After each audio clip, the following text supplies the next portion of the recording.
Hello, and welcome to the Inbetween podcast. I'm user host Jessica, and I'm joined here by Tony Tones at RT. How's it going, Tony? I'm doing very good. I am no longer French. No longer It's French. a state of mind. I tell you now, stop being French today. Well, okay. Do you want to tell me about what this Lego I'm looking at is right now? Uh, um, yeah. So I guess I think is this like 2 weeks ago I did this now, but yeah, we went. There was too much. There was too much content It last was time, so we're doing E3 it Part now. 2. We're going Yeah, to be yeah, continuing on with the Nintendo Direct that happened, and yeah, then a little bit of random news. But yeah, this is a project you've been working on. This is the start of a yeah. project.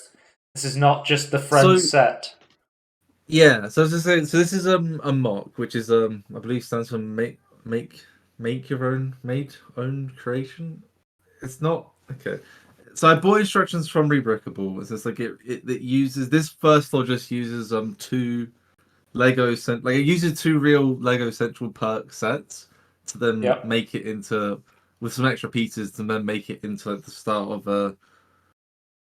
the sit complex. I always want to say sitcom complex, but it's just sit complex, Yeah. which I choose to mean that you sit down at the bottom.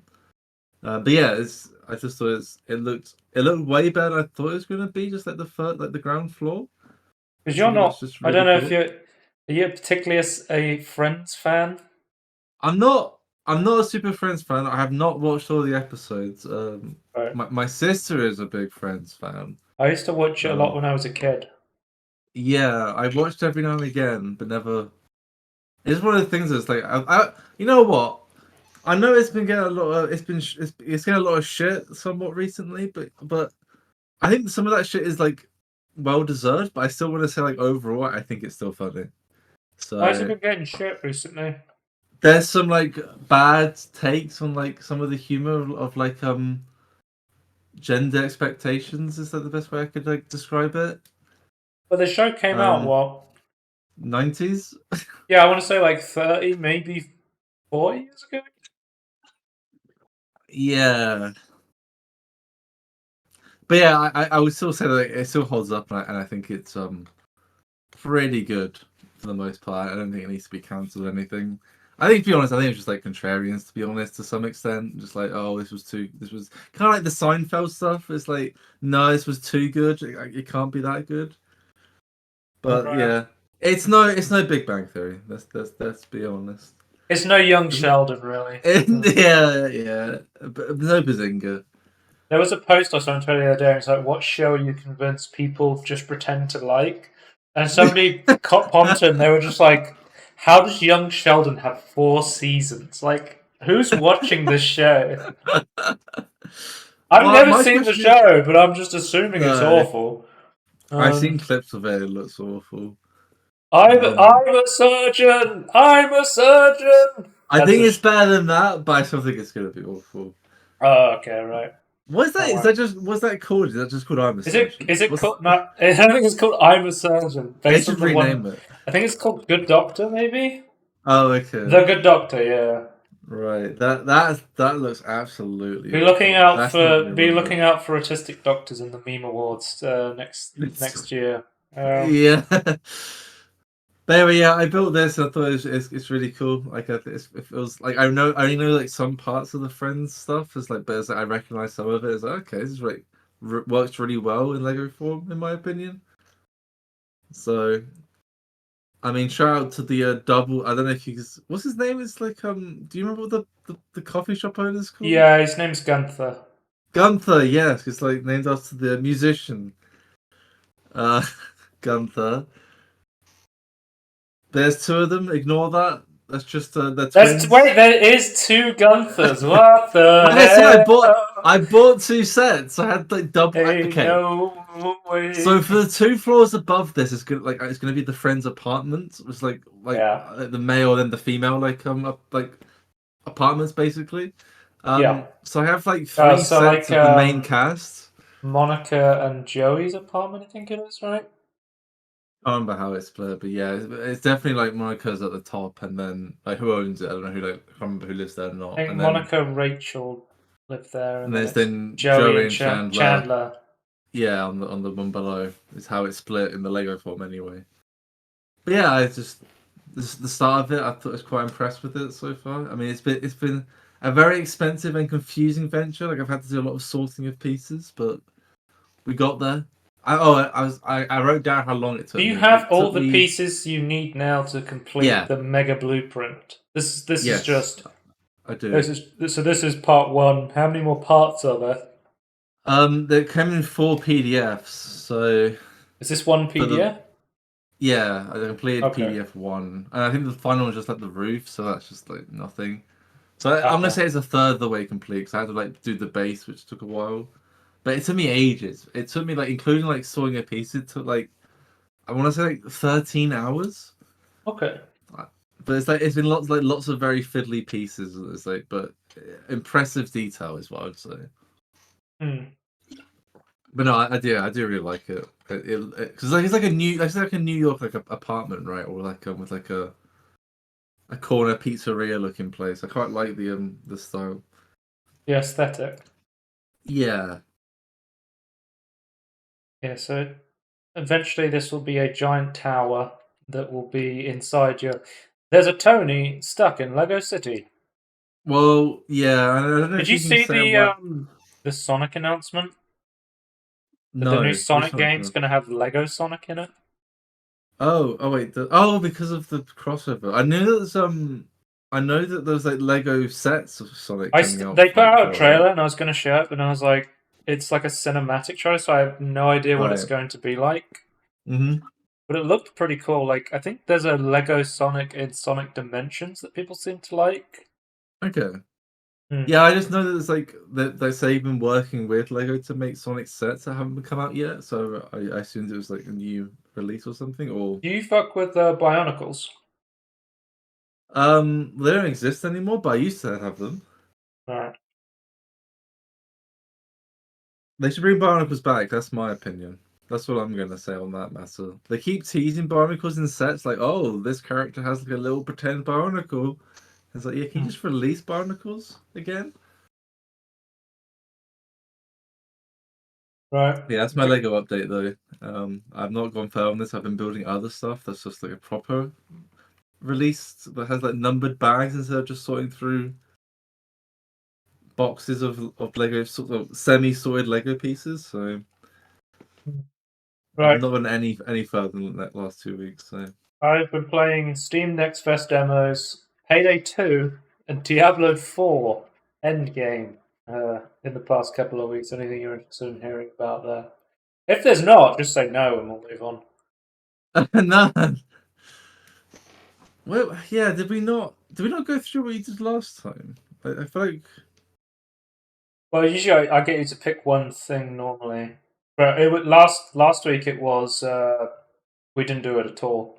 Yeah, I was gonna say. I was just trying to. I just wanted to make sure I wasn't double picking. Uh, I I think mean, the last thing we talked I'm. about was Warhammer Speed Freaks. Was like Oh the start yes, of this year. that's right. Okay, that's fine. Well, I don't know, I'm very biased towards Diablo 4 because like it's actually seems like an interesting story, but Uh, yeah, I mean, but like yeah, I suppose it's I'm about 63, 64 now, which is, according to XP people, is not even halfway to 100. I mean, by oh right, the way the game's split up is like level 40 to 50 is about when you'll finish the campaign and the credits will roll for the main story. right, Um, okay, but then after that point, you have your pinnacle dungeon, which gets you into World Tier 3, which lets you get sacred items and upgrades. I think at like level 60 upgrade your gems, and then at level 71 there's another pinnacle dungeon which lets you go into World Tier 4, which is the final World Tier, which is the hardest tier, but it gives you the best rewards. And then right. at that point, from 70 to 100, your only like real goal at that point is Uber Lilith. At level 100, you get to fight. Uber Lilith. Yeah, so Lilith is the spoiler alert, Lilith is the final boss of Yeah, Diablo. I don't know if you've seen the any of marketing the for, yeah, but yeah, she's not like challenging like the normal version of the like Lilith story mode is. version. Yeah, like I beat it pretty easily. Yeah, But the Uber version of Lilith is actually really hard. She has okay, like a lot. People are saying it's almost like a platform in a lot of ways because even the Lilith fight, she'll just like send out these huge waves, and she'll start like destroying parts of the platform, Oh, which okay. I think is Yeah, really that makes cool. sense. Yeah, Uh, yeah. it's a really really cool fight, but people are like struggling. Not a lot of people have actually killed Uberlith. I think the biggest like thing stopping people from beating Uberlith is the fact that it just takes so long to level up in Diablo 4. Yeah, so Um, you need the levels to have like enough power to be able to you're not allowed defeat to them. fight Uberlurf until you're level 100. You do not Oh, get the okay. quest until you're level 100, which is the max Okay, level. interesting. That's kind of, I But don't know, that's kind of a it cool kind of like end game goal yeah, it's though. like because I think in was that Uber Diablo in Diablo 3 or was it just Diablo? I remember like Crip was the first person to kill either Diablo or Uber Diablo hardcore. I think Uber Right. bosses are like a because there's Uber bosses in like Path of Exile. Um, But these are like your big end game goals. I'm really excited to see what content comes in season one. We don't know what's coming out. I think there's going to be a talk sometime this week. I think maybe on Well, Thursday. Let me check. when is season? They haven't announced it yet. Okay. Um, I mean, it's only just come out, right? So I would say like at least like 6 months, surely, or is it shorter no, than season that? one's Like what have soon. you expected? Okay. So season one is going to be. We know it's going to be sometime in July. We just don't know when yet. Right. Okay. So they're just going. Okay. Yeah. Uh, and I think because they're it's going to have like new story and campaign stuff as part of the seasons. We know Hmm. that. Um, it we think it'll probably be so. Oh yeah, it's getting revealed on Thursday, and it'll probably be around July 21st or 28th, sometime around the end of the month. Um, and there'll be like a season content. So some people are getting a little bit annoyed because you'll have to make a new seasonal character in order to experience Oh. the new content, which people who are coming from games like Destiny really didn't understand. As someone who's played like Diablo 3, seasonal seasons in ARPGs is fucking awesome because Yeah. you get to like start fresh, do new builds, try out new shit. There's a brand. Each season will usually have different affix, where it's like, oh, in this season you get double points to this, or this affix deals double damage, or the way I like how they've been doing nightmare dungeons in Diablo 4, where they're like mythic dungeons in World of Warcraft, where you get like a buff, and then there's like affixes, like mobs um, send every mob you kill sends out an explosion, or every mob has like thorns, or something like that, right? And you kind of choose which ones you want to do based on the character you're playing. Right. Um, Okay. Yeah. which I think is really really cool. Yeah. I think Nightmare Dungeons is one of my favorite pieces of content. I've been PvPing a lot recently. Actually, there's brand new PvP zones, and I've been in them, and I was farming a mount because if there's like PvP zones, and you get these blood petals, and when you're in the PvP zone, if you kill somebody else, you basically drop all your blood petals and you can steal them all.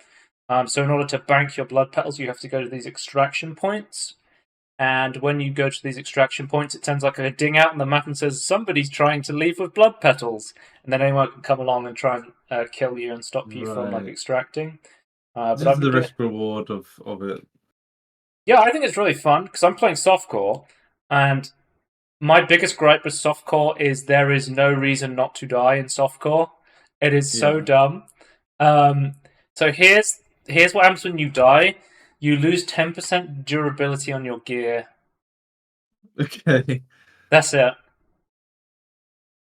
There's that it is absolutely like dying in softcore is worth absolutely nothing. It's like a Yeah. couple of gold, which I don't like. But I like in PvP. I actually don't want to die in PvP. I like Hell Tides because in Hell Tides, if you die, you drop you lose half your collected Hell Tide token things, which is actually worth a lot. Nightmare dungeons have a limited amount of deaths you can do before you get locked out of them, which is cool. But yeah, I think Season 1, I plan on playing hardcore. Okay, Tenzin RT with the 8-month sub. You love to see that. Well, I thought I'd redo it. It's a new month. But yeah, I just got.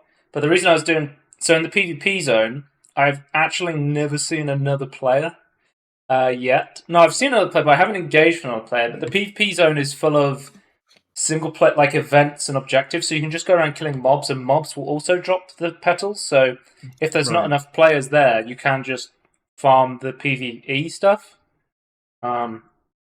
So essentially, I got 100,000 petals, and I've got this cool new mount, and it's like it's the like top tier mount for PvP now. It's essentially just like a horse covered in blood. It looks really cool. Let's see if I can find it.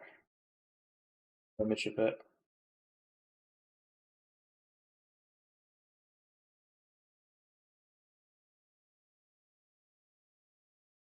But yeah, it's quite fun to farm that sort of stuff.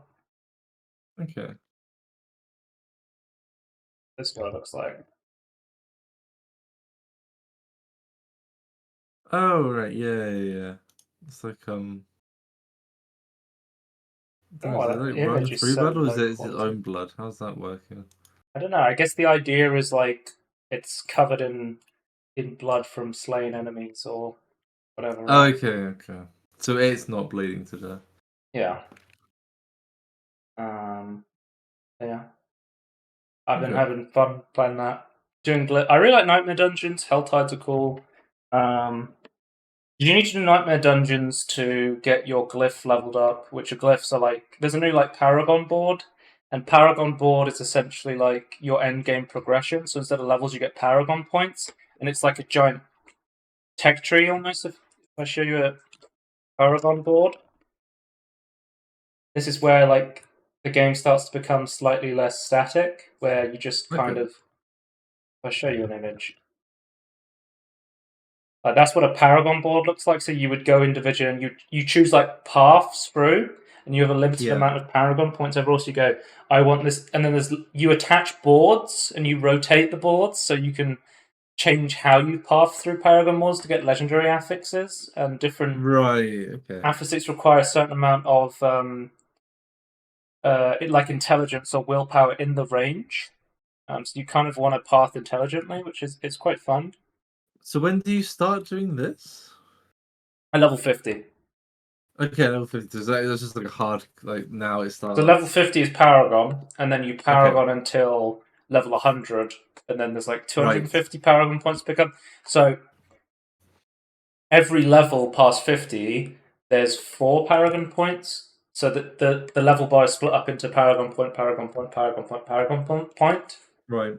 So it's not just one Paragon point per level. And then there's also there's like a reputation system called Renown in the game, where essentially in the world you basically if you do side quests and dungeons in that zone for the first time, you earn uh, bonus XP and stuff towards your character, potion capacities, bonus skill points. You get like more Paragon points for doing those. So there's Paragon grind, there's Nightmare grind. You need to kill world bosses to add sockets to gear. You have to do Hell Tides to get Forgotten Souls to re-roll your gear. There's Okay. Legion events for no reason; they don't give you anything. And then there's PvP zone if you want to farm the cosmetics from the PvP zone. So the end game is pretty. There's stuff to do, but there's like I heard like 70 to 100 is kind of just you just farming nightmare dungeons pretty much. There's for Throwing out XP content that makes yeah, sense for like you. Okay. once you get your like GG gear where it's like oh this is the best gear. There's really not that much upgrading because you're already at World Tier 4 and there's not much more content to it than that because there's very small upgrades you can get. So you're just wanting to run Nightmare Dungeons to upgrade your glyphs and get you just and Nightmare Dungeons just got buffed in this patch. So they're Oh right. actually like the best XP in the game is to do Nightmare Dungeons. Just spam those, and I'm cool with that because I love Nightmare Dungeons. So Hmm. yeah. Oh, that's Diablo I, 4. yeah, I always feel like the dungeon stuff is like the most interesting stuff. Yeah, So I always assume the nightmare stuff would be even more interesting, or the more thought well, put into it. the end game of Diablo 3 was you had rifts and greater rifts, so you would farm rifts, and then that would get you a greater rift key. And then the way that worked is you would have a limited amount of time to fill the bar, and then defeat the boss. And it was like a DPS check, right? So if you weren't able to Mm-hmm. kill shit fast enough, you would fail the Great Rift. Whereas Right. in Nightmare Okay. Dungeons, it's more of a tankiness check because it's like you have a limited amount of retries, so you don't necessarily Right. need to go fast. But if you keep getting killed by shit, you're gonna run out of death retries, I and then you'll just have it shut. Yeah. I assume that's like more fair, or at least that's more forgiving for more different builds, so you can like be a tank or DPS to some Yeah, extent. To I guess. Yeah, I don't know. It seems better than just DPS locking. I liked Great Rifts. I like having to like try Yeah. and fill out those bars as quickly as possible. It's really fun. But Yeah. I've been Uh, playing Rogue, and Rogue is really fun to play. Very quick class that likes to dash around and do stuff. Yeah. Um, so I played the beta, and I was like, I want to play Druid because it's got the companion build, and I play Witch Doctor in Diablo 3. I played Druid in beta, and I was like, this is shit. It's Yeah. like werewolf stuff. You're just like walking around slapping. It feels like you're auto attacking everything, which is like not great. Yes. There's no feedback to the Then attacks like then. the companion builds are really weak. They're not worth Right. playing. I played Necromancer. I was going to play companion Necromancer. Didn't really enjoy that much. I preferred Corpse Explosion when I tried that. Mm-hmm.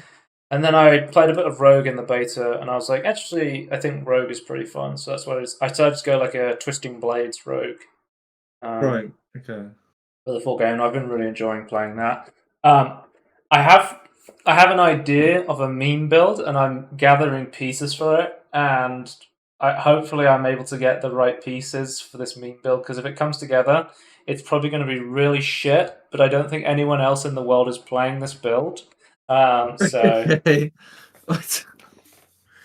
Is it being shit the reason why people, or is probably, it yeah. possible to I be mean, good? there's like a couple of pieces of rogue gear that are like you deal more damage when you have a barrier, right? And I'm like, how do I always have a barrier as a rogue? And now I'm like theoretically, and I'm like, wait.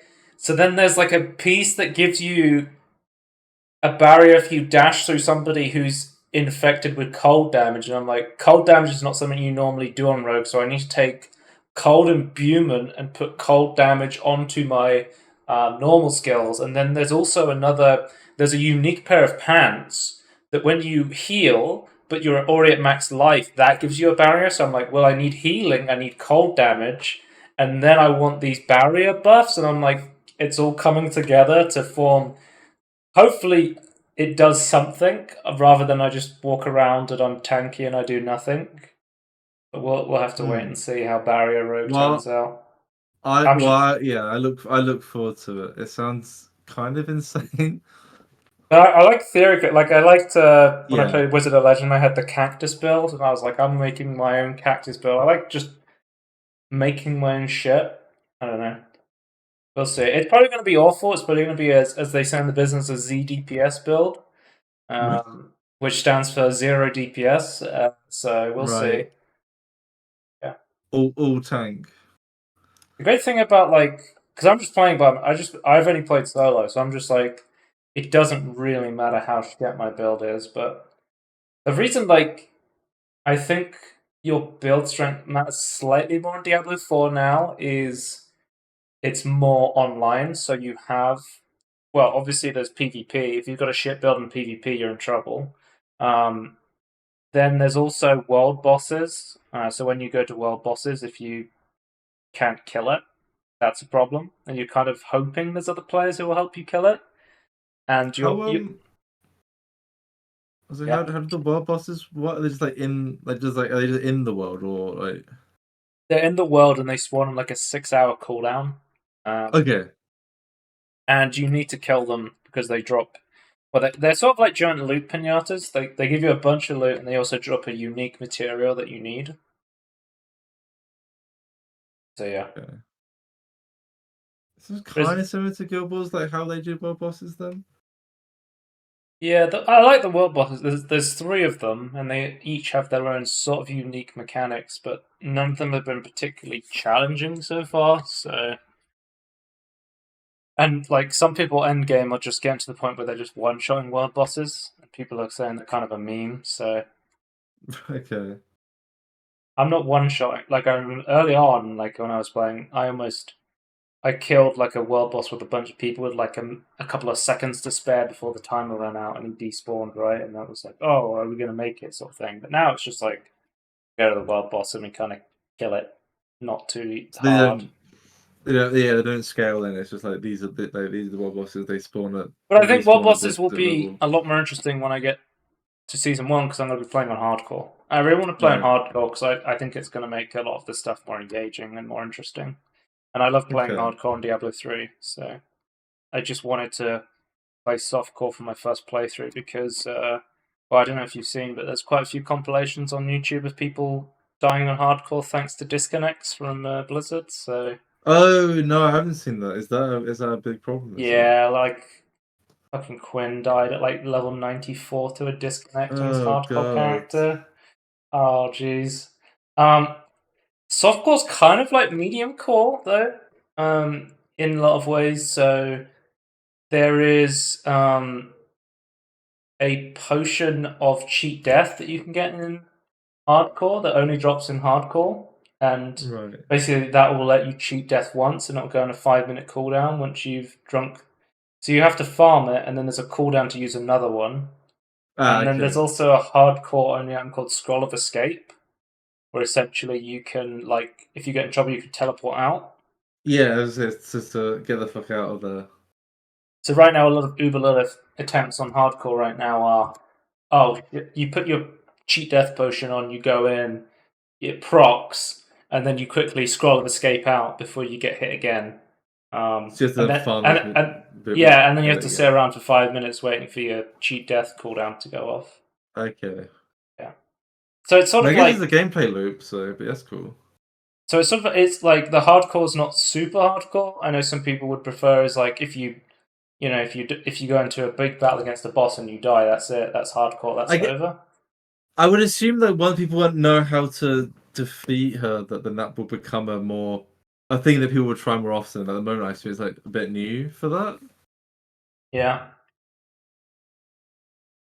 I think at the moment like Lilith is like the big boss at the end. You don't really get anything for killing her. Like there's no unique weapons really. Or they're like I think no you like get visual. you get a mouth skin. I think so. There's like a Okay. cosmetic reward, but it's not really worth just Yeah. grinding to kill Lilith if you It need yeah. gear. It's just a reward for prove you can do it, I suppose, instead of a physical. Is it Yeah, physical? A virtual reward, I suppose. yeah. Let's go on with the announcements and trailers and stuff. So we've got Everhood 2 has been announced. There's going to be a sequel to one of my favorite games, 2021, Everhood, which is sort of like musical like rhythm Undertale, but on LSD is the best way Hmm. to describe it. Epilepsy Yeah. warning. I should mention that very quickly. Oh yeah. I feel really bad with the epilepsy warnings. Well, I remember I was streaming this game on Discord, and my friend on Epilepsy came in and just said, "Fuck, what's this?" And I was like, "Oh wait, yeah, I should have let you know about that." Yeah. But the first game's really fun, and it looks like there's like a lot more advanced mechanics in this game, where it's kind of like there's more attacks and there's sort of like pseudo 3D elements to it, which I think looks really cool. So I'm really interested to try this game out. I thought Everhood 1 was really fun, so Mm. I highly recommend trying that one out. Rise of the Triad Ludicrous Edition has got a release date, July 31st. This is the Oh, boomer shooter from I assume this Apogee, year. Night Dive, and New Blood. I've played the demo for this in Steam Next Fest, actually. It's pretty Okay. good. Okay. but it's coming out soon. I like the alternative skin sprites that they've added as part of the new version, and the like Doom style HUD that you can get. Yeah, I like the HUD. I was finding myself using that a lot. But yeah, this game's pretty fun. I never played the original. It's sort of like the platforming in this game is very weird. It's kind of 3D, but it's kind of not. It's like weird to describe. I'll go over that when I talk about the Steam demo first. Okay. That's coming out July 31st. Wait, did I miss one? 20 Minutes Till Dawn is getting a release date. I think I missed one when I was opening Oh, my right, box. that's that. Yeah. So this was a game I played last year or the year before, when I guess it was last year, when like Yeah, it's Vampire last year, right? it's another like Vampire Survivors sort of like game, but it's you It actually looks better. aim in this one. Yeah. I do So prefer the style of this one I to guess it's more of like a Vampire Survivors. bullet hell game, but I played the demo for this and I was like, oh, I'm gonna get this. It's a survivors like, I guess, what you would call it. Um, but It's yeah, like horde survival for sure. really fun game, and it's coming out of early access July 8th. So soon, TM. Guild Wars Yeah. 2 got an expansion announcement, which I was like, didn't the other Guild Wars 2 expansion just come out? I was kind of thrown Yeah. back. What was It it only called? came out Year February End or of even Dragon? March last year. Yeah, End of the Dragon's End and Dragons. 20th February 2022. Yeah, so Yeah. it came out like a year ago, a year and a Yeah, half they did ago. announce because before after Path of Fire there were like two. They call them seasons or like story seasons. It's Yeah. like they always did like at least one, and then like it always took then ages before we then got another expansion. So I think their plan was always to have. I didn't realize I my interpretation of what they said before was like they would release an expansion, then they would add stuff for free to that expansion, but like smaller amount. I didn't realize that Hmm. meant smaller expansions later. I'm not gonna lie, I wasn't expecting a. Well, The only because the reason why I'm calling it a idea small is expansion is that because of the price. well, the idea was that there's not going to be living worlds that you purchase Yeah, the story for. It's now going to yeah, come free with the expansion later on as part of the yeah. Because expansion purchase. yeah, so they already for Ender Dragon they already did that. They added like extra story content, and also while they were doing that they also re-added back in season one content. Yeah. Because there was before like it was like designed to only be run once and never again, and then they went back and re-added it to be properly instanced. So you can now play season one content, so you're not super confused, like I have been for like the last 8 years. Oh, here's a question. I was doing the sections for the podcast, and I put World of Yeah. Warcraft Classic into the retro section because I was thinking about it, and I was Okay. like, Yeah. technically, World of Warcraft is it's almost 20 years old now. I Yeah. was Yeah. like, is that It's not a crazy. retro? What is the cutoff for a retro game? Guild Wars That's 2 is definitely like retro. 16 L- years old or something like that. Is it 16? I thought it saw coming out. I want to say it's like 11 or 12 years old. But it came out like 2008 or something. Did it? Or no, No. 2012. Okay. Yeah, 12. Okay, so it's 11. What am I? When did Guild Wars 1 come out? Guild 1 was like way before then. Um, 2005. yeah, and that. Oh, I don't know. I think you could call them retro quite easily, like Guild Wars 1 and World of Warcraft for sure. Like EverQuest as well. It's like Hmm. Yeah. yeah, I don't have a problem with that retro. I don't think I would. I think I don't know. Maybe they have like different terms for different regions of retro. Maybe like retro isn't good enough anymore. Maybe we need to So like this is say like coming oh out 90s, on 80s. the 22nd of August this year, so it's Yeah, coming out pretty soon. yeah, Um, like 2 month and 3 weeks away. It's not. hmm. It's like no time at all. The standard edition is only like £23. So it's like normally expansions are like £40 standard edition. So that's why I'm saying it's like it's a smaller expansion from that alone. But some of the changes that are coming with it seem quite interesting. Tell me about the wizard hat. The It's on the. wizard's hat. Well, there it is. Imagine if you didn't pre-order and not get the wizard hat though. Well, there's the Wizard's Vault, right? And that's going to be. But the hat's going to give you abilities, right? You get. Or there's a Well, mystical there's artifact that gets yeah, additional yeah. capabilities as you train with it. There's a new relic system. Which I don't really. Which I guess can add new ways to customize what you're doing. I don't really know how that actually combines with stuff yet, but Then they say usually there's this like build, craft, and battle. yeah, I don't know what that is. I don't know. Because there's no. I heard there A was going to be new PvP thing. class combos coming. We're going to have like Guardian Pistol, Necromancer, Yeah, well, Sword, more Mesmer Rifle, stuff like that. so normally what happens with new specializations are added in like the normal big expansions, but this time around they're changing it so new weapons added for classes are no longer attached to the specializations. They're going to be their own like mastery line, I think. To use your mastery points to unlock those lines, is Mm. my understanding. And they're adding new ways to get some existing mounts and adding some. Yeah, they're Like, saying they're adding advanced some. flight mastery, so you can unlock the Yes, they're ability. adding more abilities to all. I don't think of all the mounts, but at least the fly mounts are adding more abilities to, which So is what is which it which like the Sky Scale, which is the dragon, and the Griffin as well as a flying yeah, mount? yeah. So I don't think they're changing how you get the Griffin, but they're changing how you get the Sky Scale, is my understanding. So it's not because like, there's a lot of hoops you have to jump through to get the Sky Scale, but like everyone recommends you getting the Sky Scale.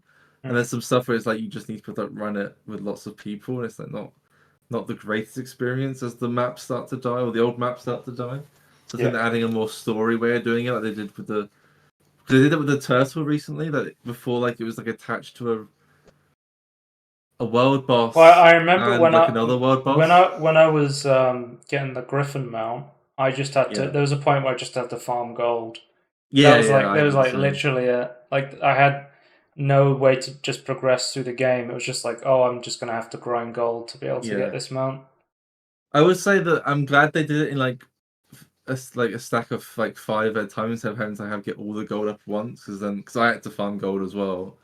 It's like it was Mm. nice that I could like hand it in a little, well, I say little, large but smaller sections of money. Yeah, But I enjoyed the experience of getting Griffin. I thought that was actually quite fun, including like even the gold part. I was like, okay, what do I do in the game to farm gold? I actually found that interesting to have as a goal that was attainable yeah. without like stupid So amounts of grind. So I'll just say, what do you think of this expansion? Are you going to be getting it? And what do you think of the idea I of them releasing expansions every like yeah. year to 2 years instead of doing what they I did think it's great before? they're releasing smaller expansions, whether or not it's worth it. I think I'll definitely be getting it. I'm at a point where it's like Okay. I still have fun with the combat system and I do like the new content they add, like to be able to excuse for me to use the combat system, especially if like there's more stuff to aim for to unlock. I think that's a good. And also, Yeah. if adding new abilities to the mounts, which kind of combines the gliding with the mounts, I'm all for that. I Yeah. think I'm in my opinion, Guild Wars 2. I'm not even just MMOs. Like in all games in general, I think have the best mount system. I Mm. just really like the mount system in Well, I Guild Wars. heard the new WoW expansion are pretty good dragons because they copied the Guild Wars 2 mount system. Yeah. So I'll see about So I can tell, I think it's still subtly differences where I still would give the edge to Guild Wars, but yeah, I think it's just what you prefer at that point.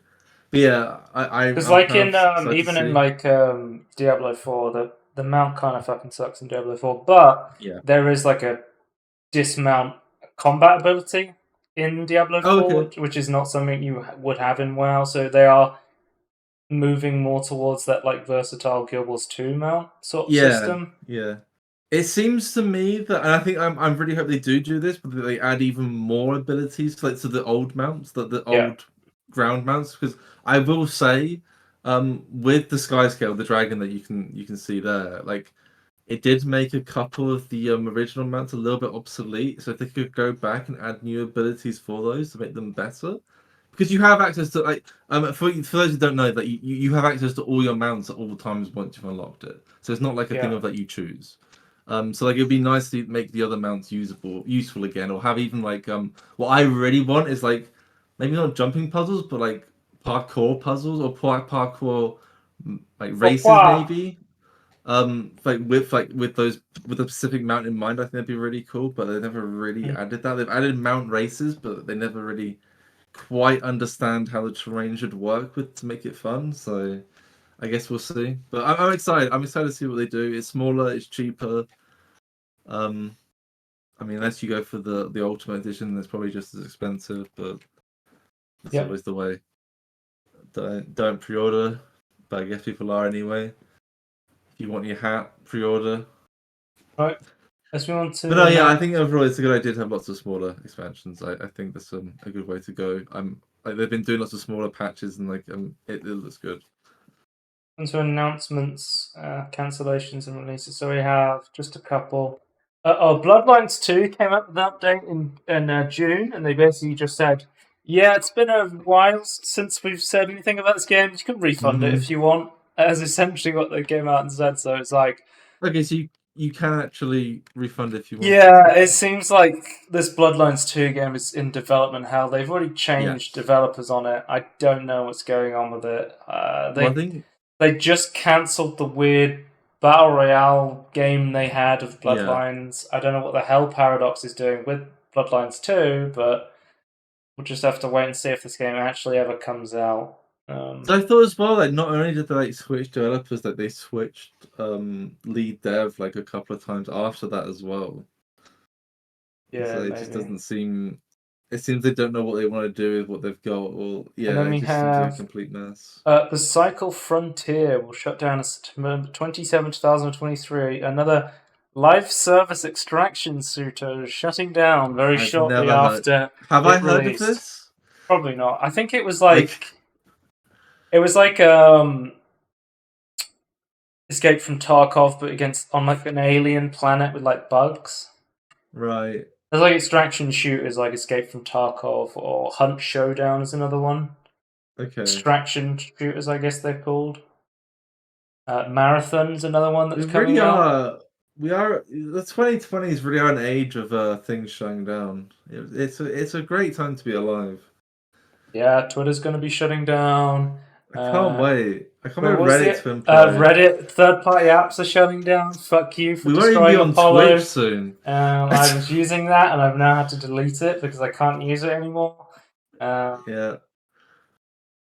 Okay, quick news. Death Stranding Director's Cut for Mac was announced. This was announced at the keynote. We didn't have time to talk about it. But as part of Death Stranding coming for Mac, we also got the new Proton-like tool for Apple, which is really cool. Yeah. Which allows you to. It's basically like a Proton-like tool that converts games to Metal, Apple's game Yeah. API. And it can even translate and run DirectX 12 games, so you can run stuff like Cyberpunk on You might. the new M1 and M2 Yeah. chips, which is because I think My my. it turns x86 Yeah. into Translation layer Arch. to ARM. Yeah. Yeah, ARM. Sorry, not Arch. What were you My gonna my say? understanding is that you can run it like Proton, but like, I think the idea as well is like you get even more benefits if a developer uses it to like make it easier for them to port and have a native Hmm. version after they've used the tool. I believe like the M2 Max is supposed to be around like a 3060, but is more like a GTX 1070 went through this conversion layer. Okay. Yeah, so I've not seen like what it compares to like like Nvidia cards. I've well, not seen Digital that yet. Foundry just put out a video of Okay. testing stuff on. I think they did the M1 Max Ultra, Right. The M1 Max. Yeah, I'm not. They really need to think about their naming there. I don't know how you meant to like refer to it. There's the M1. Like, do you just say M1 Ultra Mac, or do you No, I say think it's it's an called the actual M1 game? Max. I think I'm adding the Ultra onto the end. I Oh, think it okay. just. I think. I thought that wasn't Ultra. I don't think so. Is it not? Okay. I remember. Is it just the phone type of Ultra then, or and the watch? There's an M1 Max and there's an M1 Ultra, and they're different Oh, products. okay. Right. Okay. Okay. They don't. Okay. They don't combine the So two. the stack is M1 at the bottom, then Yeah. M1 Pro, then Oh. M1 Max, and then Yeah. M1 Ultra is the stack. Okay. Yes. It's an interesting scheme. I'm glad we're going with it. Yeah. So I think this like basically Proton like tool is really cool. It feels like they saw what Valve was doing and were like, oh, we could do that for Yeah. next year. Like it And seems like wine.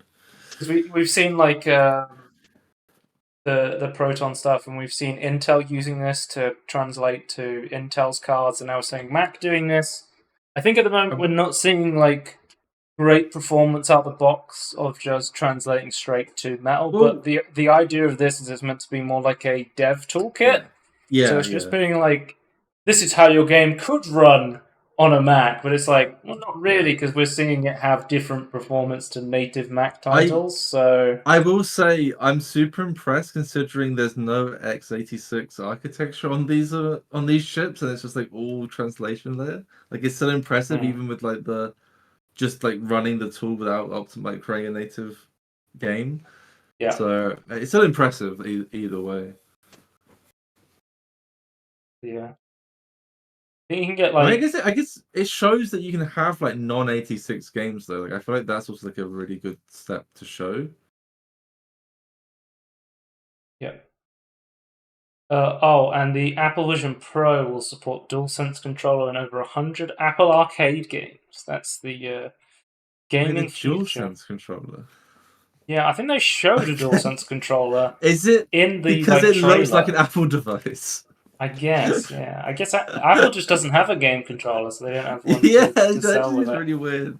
Okay. But we'll go more into the Apple Vision Pro later because I didn't Yes. get a chance to talk about it last time.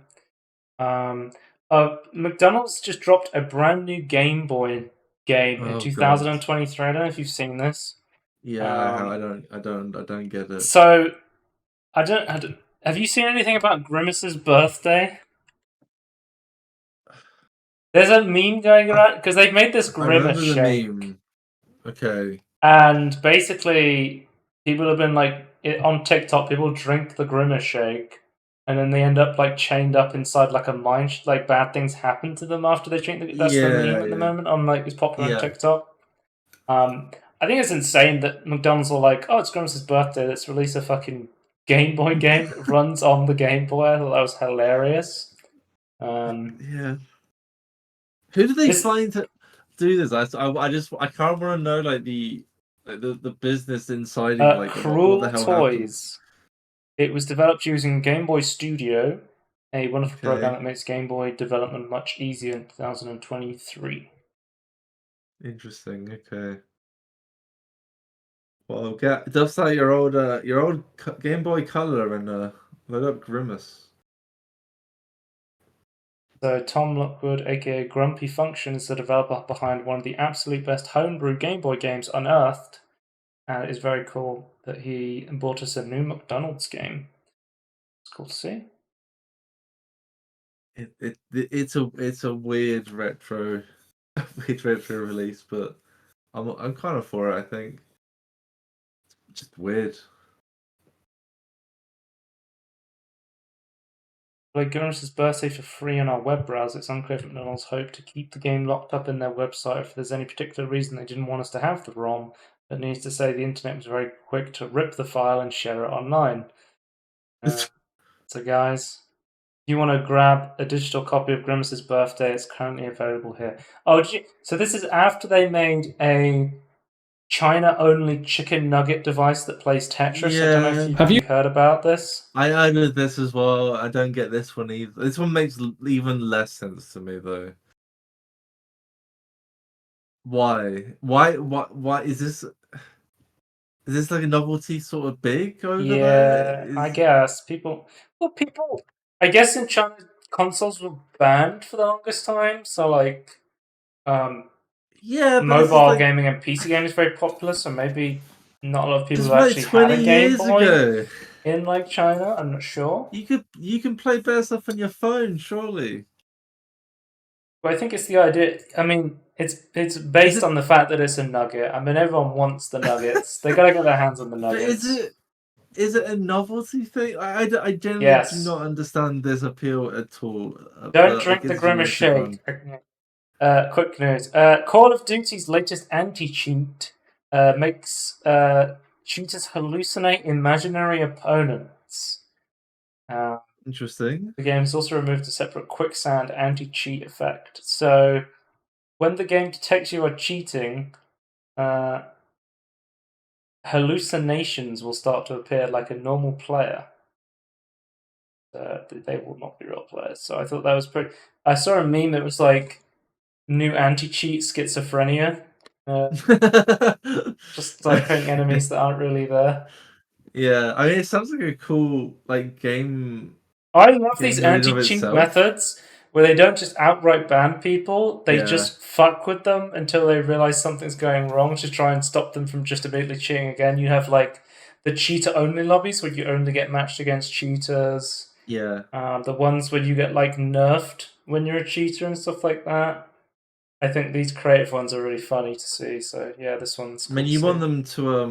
you want them to give you money, so you don't want to just outright ban them, right? This is the idea. Star Wars: The Old Republic goes third party as BioWare focuses on Mass Effect and Dragon Age. So Broadsword Online Games is going to be taking over as a third party studio to run The Old Republic.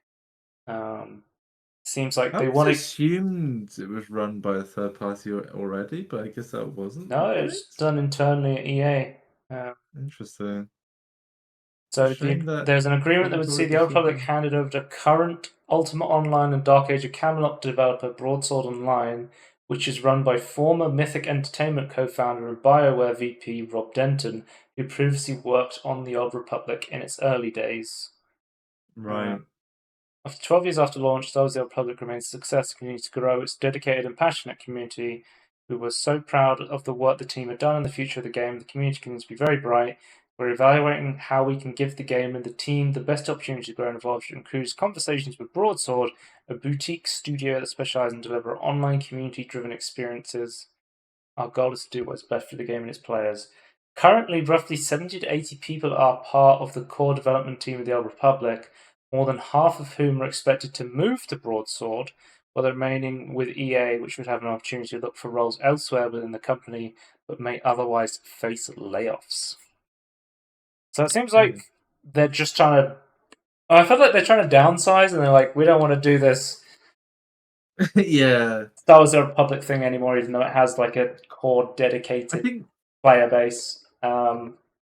there's like a slither of hope where it's like it sounds like yeah, it's like okay, BioWare is known for these like single player RPG stuff. Let's let them do that again.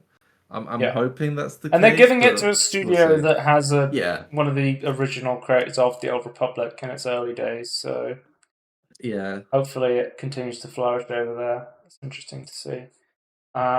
Nintendo president Shuntaro Furukawa says they plan to make a smooth tradition for customers for Nintendo Switch to the next generation console by using the Nintendo account. So it seems like Nintendo has finally realized that they can't keep re-releasing the same game over and over again and force you to Yeah. buy it on a separate account on a separate console for the fourth or fifth time. Well, isn't it worse as well? Because like if you could like keep every e-store they create, you have to keep rebuying your retro games on top They of that. realize And it's like like, why? there is so many people with Nintendo Switches and Nintendo Switches account that if they release a refresh, they're going to need to offer some way to move their account with them, Yeah. uh, which is cool to see. But we'll have to actually see what that entails.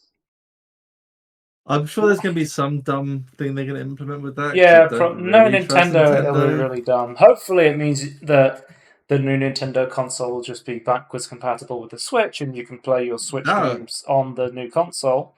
that'd be ideal. Preferably, Like, like you can on the Xbox, where you can play them with a higher frame rate yeah. or resolution scaling. Well, or even like if it's a limited thing, like how the PS5 does it with like some PS4 games you can load. It's Yep. just like that'd be better than nothing that we had from Wii U to Switch. So Let's go into Emulation Retro. Metal Gear Solid Master Collection is up on Steam. This was announced at the Nintendo Direct, but it's also coming to PC as well. So this collection will include Metal Gear, Metal Gear 2 Solid Snake, Metal Gear Solid, Metal Gear Solid 2 Sons of Liberty, Metal Gear Solid 3 Snake Eater, Metal Gear, and there's some alternative versions in there, and Are Snake's they all Revenge. penis jokes? Yeah, big time. Okay. One thing I think you can either buy the collection, or it seems like you'll be able to purchase the game separately if you wish to do it that way, sort of similar to the Master Chief Collection on Steam. One big thing people have noticed is that it says on the store pages that the collection only supports controller, so there's no keyboard and mouse support Okay, for the collection. Right. Yeah. I believe like the No More Heroes PC port that came out like last year was also one where there was only controller support, that they didn't add a mouse and keyboard mode for the PC audience, which is kind of a shame to see, but I don't know. Everyone owns a PlayStation controller now, surely. Konami hasn't fully converted to not being a shit company yet. They've still got some it's just time to like do. lazy port. Next up we have World of Warcraft Classic Hardcore is coming. So this has been rumored to be coming.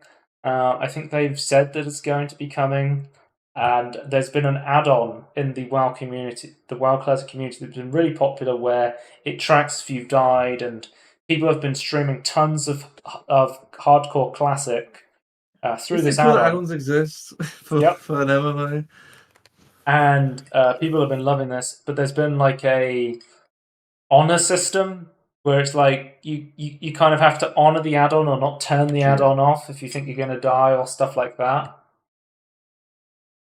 And there's been a lot of controversies, people cheating and people wanting an official servers, but they are coming now. So we have some changes for these. So there will be official hardcore servers, and every character on the server will be hardcore. So you have permadeath. When you die, your character on that realm will no longer be able to play, but you will be able to move them to a non-hardcore server and continue the character if you wish to. Will that cost money? No. Okay. PvP flagging. So, normally in World of Warcraft, when you're in a hostile zone, if you right-click on a member of the opposite faction, that will automatically flag you for PvP, which means that anyone could immediately kill you. This is a problem because some sneaky rogues like to sometimes stand next to flight masters to force you to flag yourself for PvP by getting you to right-click on them, and then they would grief you and kill you with the... And then in hardcore, if you die, you're done, right? So what they've done, they made it so right-clicking will no longer auto-flag you for PvP, and you have to type /PvP if you want to flag yourself for PvP. That makes a lot of sense. Quests that require you to die have been completely reworked. There's a couple of quests where you have to like drink a potion and die to continue the quest. These will take you down to 1 HP now, so you won't be permanently killed for having to do, like, I think there's like a druid quest you need to do to unlock stuff. It's a good system. Everyone just dies. PvP battlegrounds have been disabled for hardcore. Basically, they feel like if they had PvP battlegrounds, people would play incredibly defensively, and they might just try and game the system to try and just make the PvP thing end. If you really want to get into PvP content, you can queue up for war games, which is basically like battlegrounds but without any honor rewards from it. So it's sort of just like, if you really want to have a big PvP battle in a instance, you can, but they're not trying to incentivize it because obviously that's not something they want to see. You can no longer leash monsters to different zones to grief people. So what would happen with the WoW add-on is a hunter, which is very good at kiting mobs, would take a high-level mob from a different zone. They would kite it through all the zones to a low-level zone where like a streamer or a hardcore player was playing, and then they would cast an ability called Feign Death. And what Feign Death did was it make it look like your character died, which would then make the mob stop aggroing on you, and then would aggro to the closest person to you. So people would just kite a bunch of high-level mobs, Feign Death, and then kill the streamer or the the hardcore player or whatever, and it was just like a griefing method basically that you could do Right. against hardcore players. But essentially, they fixed this by making it so you can't leash mobs out of zones, which should stop this kind of behavior. Um, all dungeons have a 24-hour lockout. One of the very popular ways to level up in Classic WoW is by farming dungeons. It is a very consistent way to level. It is very safe. They don't want people to just be sitting in dungeons, not facing any dangers while playing Classic WoW. That's sort of not the idea. You're going to have to go out into the world. You're going to have to experience these different scenarios and stuff in hardcore, and it's going to make it a lot more interesting. So I like that they've kind of addressed the Yeah, dungeon farming. I put a thought into it. Um, Bubble Hearth has been disabled. You can't. One of the most iconic classic Paladin moves. You can no longer go, "Oh shit, I'm in trouble." Bubble Hearth out of every problem. So the you can't use the Hearth ability while you have the Bubble Up or Blessing of Protection or Divine Protection. And I think Shamans can't use their Reincarnation ability either as part of this permadeath. And if you are looking, you really want to PvP people, they have added a brand new feature which I think is really fucking cool. It's called Duel to the Death. So you can challenge someone to a duel to the death. So normal duels, you fight somebody, you can be in the same faction when you duel somebody, and Right. you basically whoever wins the fight leaves the other person who wins the fight on 1 HP. Normally, you don't kill them. In the duel to Okay. the death, the duel will go on until somebody dies, and that hardcore character will be permadeathed. Um, Okay. and whenever you kill somebody during this, you will earn a permanent buff called String of Ears. And for every character you kill, you will earn another ear, like it cut off like a trophy, which I think is the Okay. coolest shit ever. Um, Yeah. they've put like protection to people like farming these ears because you could perceivably make like a level 1 hardcore character and keep killing somebody who keeps making a level 1 character to like farm these ears. Uh, so they've made it so you can't earn the String of Ears buff before level 10, and you cannot earn the buff if you and the opponent are too many levels apart. So they're trying to stop like the farming. And speaking of farming, they've also nerfed uh, XP in dungeons where one player is a lot higher level than the other. So, like a popular boosting tactic would be you would get a really high level player to a high level dungeon, you would take a lower level player in, and you'd have the high level player clear it and give all the XP to the low level player. If one player is a Right. much higher level than the other player, that XP's been like massively nerfed to a point where it's worth nothing to try and stop boosting, which I think is a really good idea. Like the classic Yeah. WoW team at Blizzard are actually so good. Like they're one of like the one Blizzard teams that actually listen to the community, and I feel like they actually play the game. Like they make such Yeah. great It changes. Like they're actually in tone for the game. It's actually it kind like of reminds really good to me. see. It kind of old school RuneScape where it's like they're not trying to like maintain the old RuneScape as it was. It's like, well, here it is. We're going to develop as if it was like its own thing and put more balance and add some cool And features. for the hardcore realm, there's no phases like there was with the release of Classic. All content is available from the start. Okay. So yeah, I'm going to be watching the shit out of people playing this. This sounds like it's going to be really fun. I can't wait to see all the streamers playing hardcore WoW and dying. It's going to be really cool to see. I can't see. I can't wait to watch streamers rage and die. Yeah. Yeah, yeah, okay. Next up, we have on Retro, we have Quake 2 Remaster has been rated in Korea. I don't know what it is, but we keep getting stuff being rated in Korea and leaking like entire announcements. I believe QuakeCon is soon, right? QuakeCon? It's like August, I believe. Let me have a look. Oh, it's August, is it? Okay. 10th of August. So next month will be QuakeCon. I assume this is when they're going to announce Quake 2 Remastered. I know a lot of people, myself included, were saying they probably weren't going to remaster Quake 2 because we already had Quake 2 RTX. But as someone who's played the Night Dive Quake 1 Remaster, please Night Dive do a Quake 2 Remaster. The Quake 1 Remaster is so good, and I really want to play a Quake 2 Remaster of that same like quality level. I'm so excited for this. I cannot wait. My nuts are quaking right now. I can't wait. Will they Um, remaster Quake 3 though? oh, I don't know. I've never played Quake 3. I've never played Quake I, 4. I don't know. Yeah, I don't know what state they're in, like even when they came out. So. Nintendo 64 Homebrew Summer Game Jam is here. There is a Nintendo 64 Game Jam that's going to be for the next couple of months, I believe, which is really cool to see. We've had really cool projects like, did you ever see the Nintendo 64 Portal game that Oh remade yeah, Portal yeah, inside Nintendo 64? It was running on original hardware with the actual Portal technology working. I thought yeah. It shit was like that is so impressive. cool, and it's really cool to see people developing more stuff like this. So really cool to see like a retro game jam. Um, and this is a big emulator news.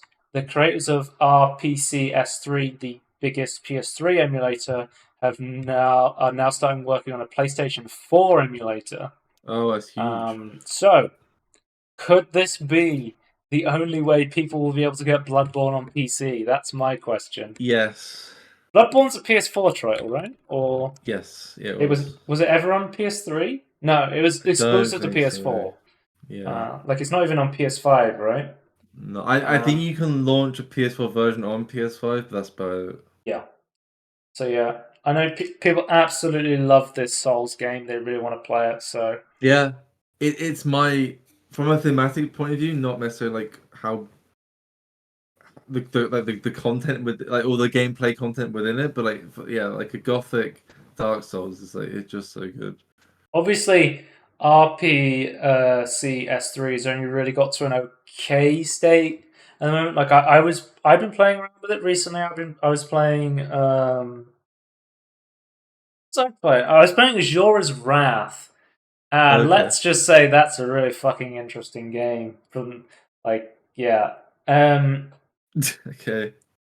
but even then, like running the PS3 emulator is very intensive. It's like one of the most Hmm. intensive emulators you can run now. I think it's like minimum specs is like a GTX 970. You would not be able to run most things on like a Steam Deck, for example, where compared to like a Wii U, or a Switch, you can easily run that on a Steam Deck, even though their quality is Right. somewhat similar to a PS3, I would say. So Is okay, not emulation here, but the actual like physical hardware.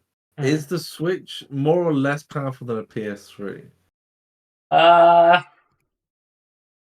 I think because like the Steam Deck is about as powerful as a PS4 or a PS4 Pro, I would say. Yeah, that's what I thought. Um, Yeah.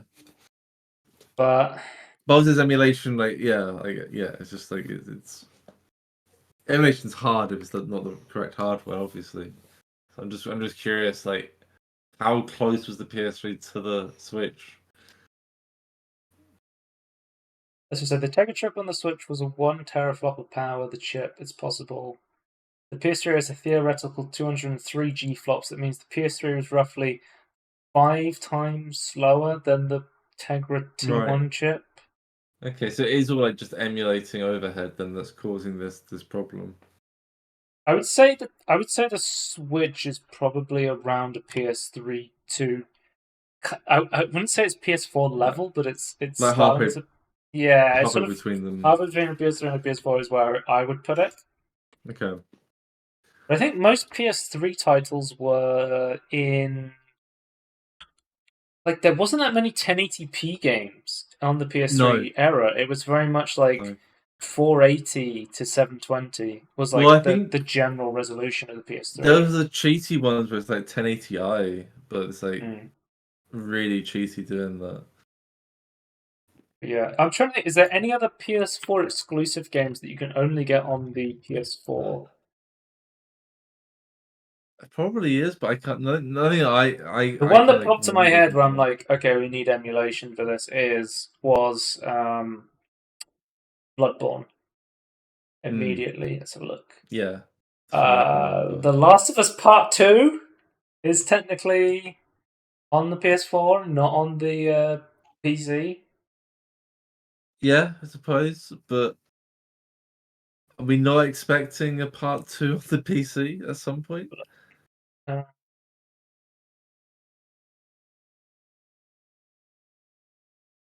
Most of these games, Ghost of Tsushima, I believe that's probably going to be coming to PC soon.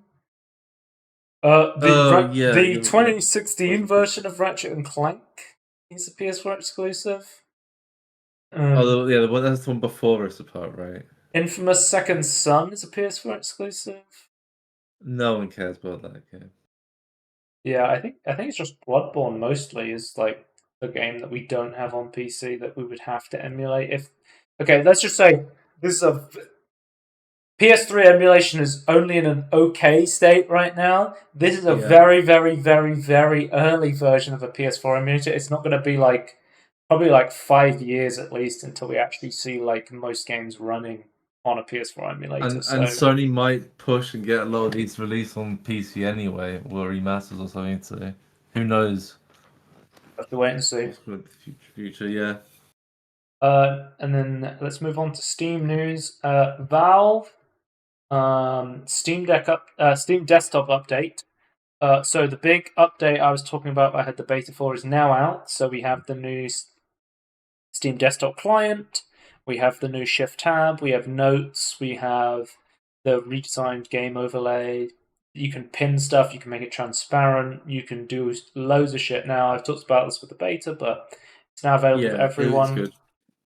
And I like that the UI is consistent across like the Steam Deck and the actual Steam client and And VR and stuff like that. Like it's good to this is see. the one that doesn't work on Windows 7 and 8, right?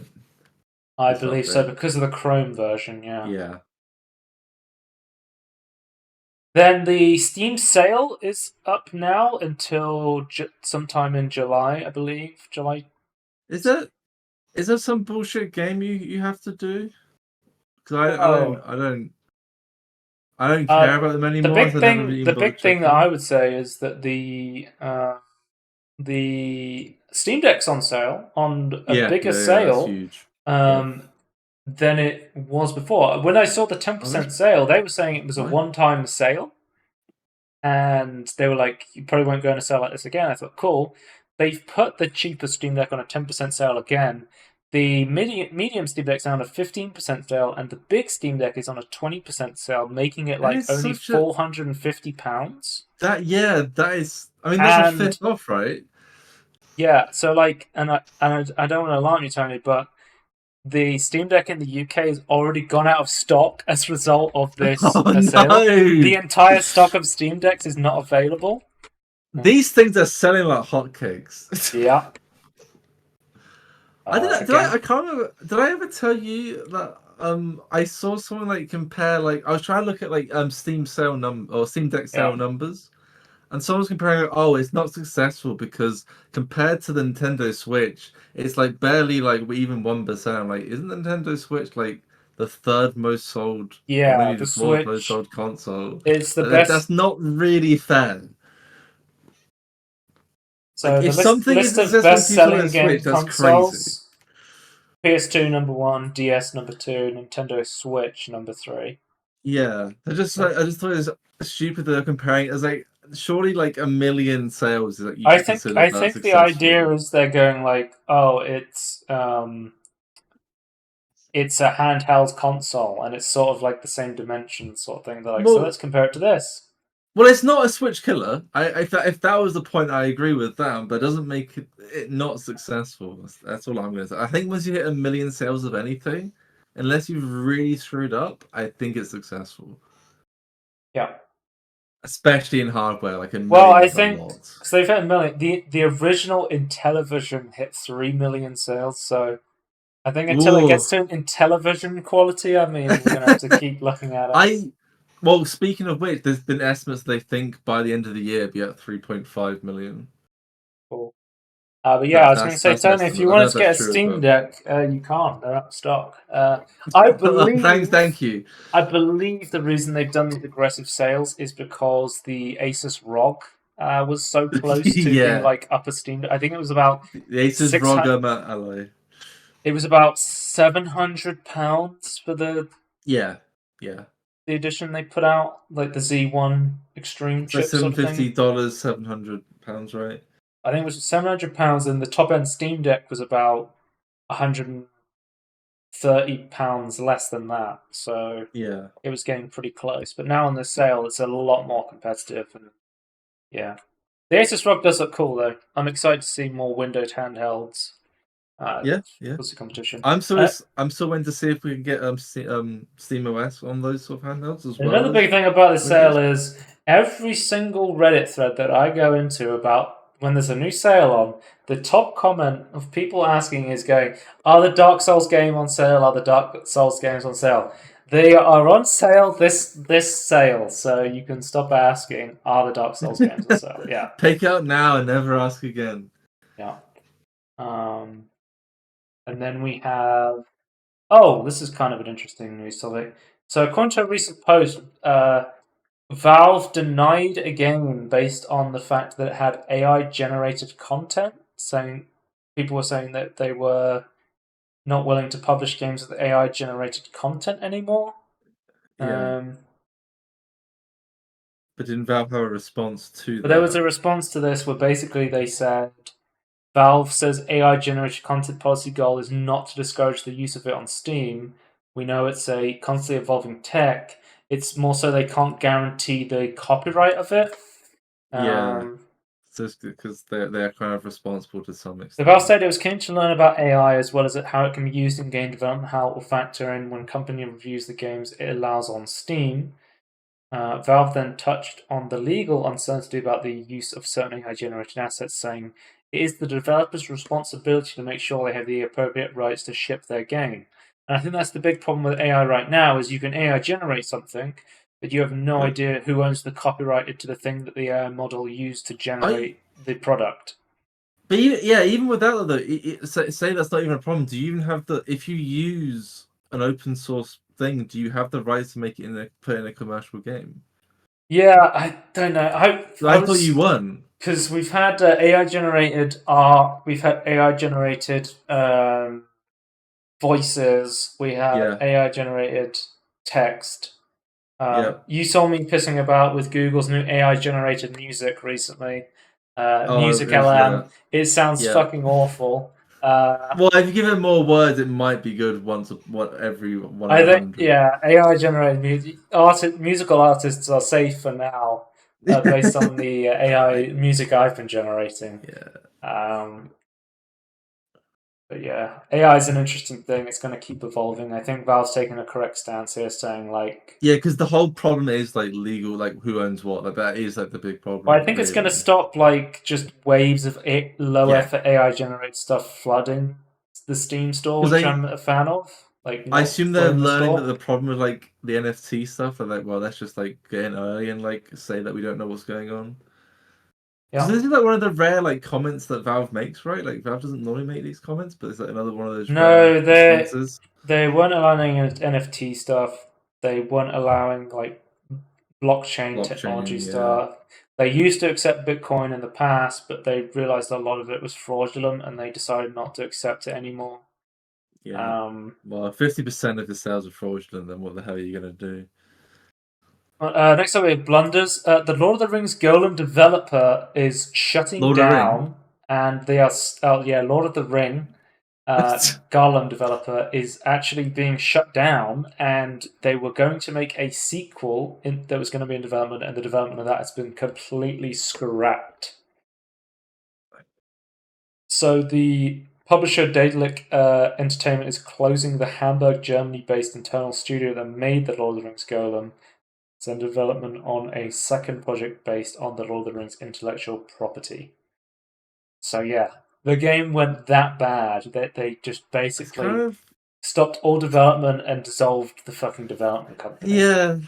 I don't know. I feel like kind of like secondhand That's a bit like of a. It's a bit of embarrassment for a. the studio. It's a bit of a blunder. It's a bit of a blunder. Yeah, I don't know. I always kind of feel like the developers were like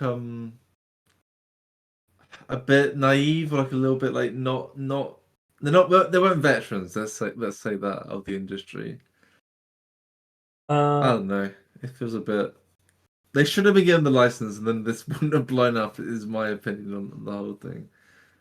then next up we have Lord of the Rings 2. Lord of the Rings 2. Overwatch 2 is charging you for the PV it didn't cancel. It's going to cost $15. Uh, to so not the okay. to play this story mission they've made. So this is like the lesser experience, not like the full No, the thing they no announced before. skill Okay. trees, no progression, no full mode. You have to pay to play like a mission, Wait, basically. wait. A mission is how much? $15. I'm sorry, what? How long is this mission? I have no idea because I haven't played Overwatch in months. I just don't see how it could possibly be worth. It's better be a really long mission, like 5 hours long mission at least. You have to buy the $15 Invasion bundle if you want to play it. Okay, does that give you access to future missions? It seems like a lot just for one. I think Invasion is just one mission, and they're going to charge another one. Let's have a look. Okay, this seems like an absolutely terrible deal. Let's have a look. Sorry, Overwatch 2 story missions will cost $15 for permanent access.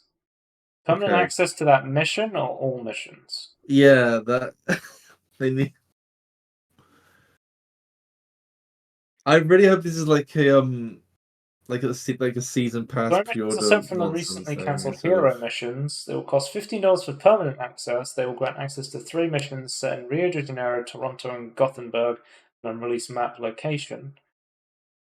So it's $5 per mission then, by that logic, Yes. which is still not great. Anyway. But also in relation to this news, Overwatch 2 won't be getting any more PvE story missions until at least 2024. So Okay. we shouldn't expect any new story missions for the next couple of seasons of Overwatch 2. As they went, you can pay $15 for permanent access to this story mission, and then it's like, oh, but there's going to be no more story missions for a while. Great. This Overwatch 1 update is it's really good. Yeah. Tech news. AMD is Starfield's exclusive PC partner, and there's been some backlash to this decision.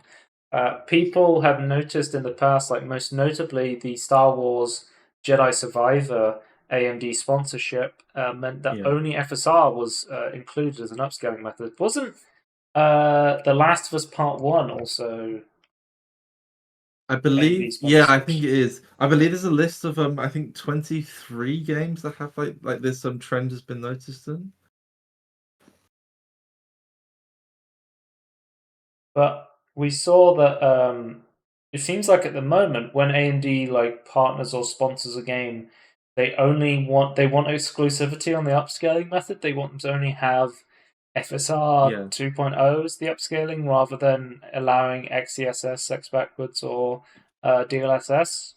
Yeah. Whereas DLSS has far superior image quality, and also DLSS 3 would be Well, very useful in a game that's likely to have CPU related issues based on the well, amount of even physics that's being rendered in it. well, my understanding of these as well is that they run best on like the specific like vendors' cards. Like if you're running an Intel card, you probably want to be running sex backwards instead of FSR. Yeah. I mean, FSR Same thing. is hardware agnostic, so you can run it on Intel or Yeah, NVIDIA cards. But the truth of the that wasn't matter what is AMD that said. the truth of the matter is the image quality below the quality preset is not as Yeah. good as DLSS No, FSR is or definitely the worst one of XASS. the three. But yeah, I Yeah. don't. Have you seen like AMD's official response to the media about this when they Yeah, so asked? Gamers Next has asked for a comment Yeah, from AMD if them sponsoring a game blocks other upscaling methods, and they yeah. got basically no comment from AMD. They just said Because no comment. I believe Tom Hardware asked before the Starfield stuff came out, and they said they asked about it, and their response was basically, "Oh, FSR is agnostic to all GPUs." It's like, well, that's not really the question they were Digital asking. Foundry asked for a comment, and they did not get anything. So Neither. Okay, yeah, interesting. because well, the silence speaks volume, right? Because Yes. it would be an easy slam dunk to say No, No, absolutely not. we don't we don't stop other people from putting in upscaling methods, because at that Yeah, point, if you said that, immediately people will go, okay, well, there's no issue then. But yeah, saying absolutely nothing goes, well, they are actively blocking other upscaling methods. This is really anti-consumer, and yeah, AMD has built their brand of being like, hey, our upscaling method is completely hardware agnostic. We're trying to yeah. make stuff that runs on everything, that is for the better of everything. We're open sourcing all of our stuff. For all gamers. And then they're being like, but also you can only use FSR in Starfield. Yeah. Potentially. We still don't know. We Well, don't this get is this yeah. is speculation. Speculation. Rumor. Steve from Gamers Next to Speculation is now that it's been a huge media blow up. They're now like emergently like telling Bethesda add it back in so we don't look stupid. So Yeah. like if we see it, yeah, I don't know. I think whatever happens now, like AMD will still looks bad. And I hope Starfield's good. I'm excited for this game. I kind of want to maybe get Games Pass and try it on there. Yeah, I Um, guess it's definitely a way to try it for it's sure. going to be interesting. It's the first Creation 2 engine game. It's the first Bethesda non Elder Scrolls Fallout It's a new game. IP. Yeah, it's no IP. It's going to be, and it seems like from what I've seen technologically, it could be a very good game. So Yeah, we'll we'll have to wait see. and see. I We think have there's an potential for announcement it. from modder Pure Dark, who says he will add DLSS 3 in Starfield during the 5-day early access period. So this is the modder who added the Oh, okay. DLSS 3 mod to Jedi Survivor. Um, Okay. he said, I'll manage to get at least DLSS 3 support in the early access 5-day, and then slowly adding in an independent DLSS 2 implementation, depending on the situation, just like what I did with Jedi Survivor. Um, so yeah, modders to the rescue, I guess, for this sort of I still stuff. find it interesting that 3 is easier than 2, by the sounds of it. Yeah, yeah, it is interesting. Maybe it's easier to do the bigger one Yeah. first, and then it's easier to go back from Yeah, there. yeah, maybe get the full implementation. Don't know. But they've said they just sponsored them. Is there even FSR in the game, Tony? AMD is apparently going to bundle Starfield with Ryzen 7000 CPUs. Is this the extent of their partnership? Just doing CPUs? Because there was the My partnership with The Last of Us, where they were bundling The Last of Us with the 7000 GPUs. What do you think about this? I think you don't need a partnership for that other than having keys, and also Oh, why would you then still I be actually did hear another tech room I thought was kind of interesting. Apparently, they want to make a Ryzen 5600 3D cache. What do you think of that? well, isn't that actually announced? That it's only just moved through Micro Center. I think it only is officially announced. There's a leak at the No, moment. the last AM4, it definitely announced. The 5600 X3D. Yeah, is that different to The the Micro 5800 Center one? X3D. Yeah, but it's the What's the last Micro AM4 Center socket one? CPU. Yeah, only through Micro Center. What? So apparently there were the 800, oh, so the 800 series, like 3D ones that didn't make it, and the last AM4 one that then repackaged for a new, I guess a new name for only one 28 store company. Wait, so there was like a Micro Center exclusive Yeah, 5600 it's coming 3D out. cache? Yeah, it's coming out soon. And they only expect the stocks to last for 3 months. Okay, but But what do you think they're about not producing what do more. you think about this idea of taking the 3D CAD 5800, which is already a very powerful gaming Yeah, CPU, and then putting it on the cheaper 5600, which is already a pretty decent single core performing I think gaming CPU. yeah, I think overall it's good, right? Because like I assume I don't know if it's true or not, but I assume the alternative is it would just get thrown away. So it's nice So that it's a product that exists. I don't know so how widespread it would be. the 5800 X3D is currently retailing at $289, so probably the 6 core will be a lot cheaper. Is this to try and compete with the Two, Intel yeah, the 13600, yeah. which is a pretty good budget CPU? Well, yeah. The other thing that Intel does well as well that you can get DDR4 boards. I Right. believe that this one is going to be $230. The Okay. 5600X3D. Hmm. Interesting. So yeah, I think it's well priced from what I remember of like the segment of I don't know if I don't think Intel's like changed the pricing there. Yeah, I think it makes sense. It's kind of a shame they didn't like keep the old manufacturing, but I guess it makes no sense for them to do that. So, but yeah, it's nice that recycling.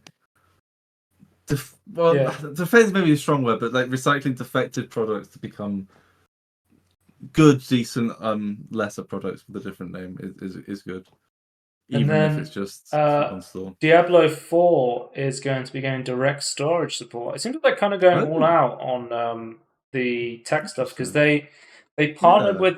I'm gonna blow your mind, Tony. They partnered with Nvidia to add DLSS 3 and DLSS 2, but the game also launched with FSR just magically. I don't know What? why.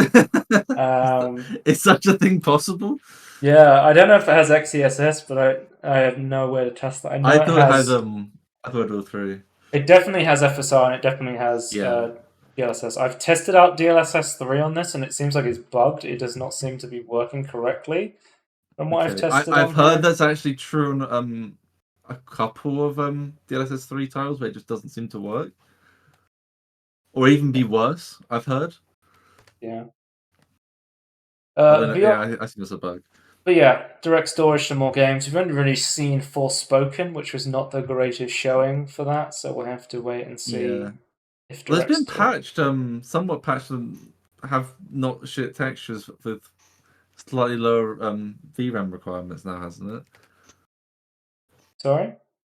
Hasn't Forspoken been slightly patched to be not Yeah, entirely yeah. terrible in terms of I thought you scaling of said textures? I thought you said Diablo 4 because that's No, no, no, actually no. one of the issues with Diablo 4 now is the ultra textures require like more than Yeah, 8 GB of VRAM at the moment. but I don't.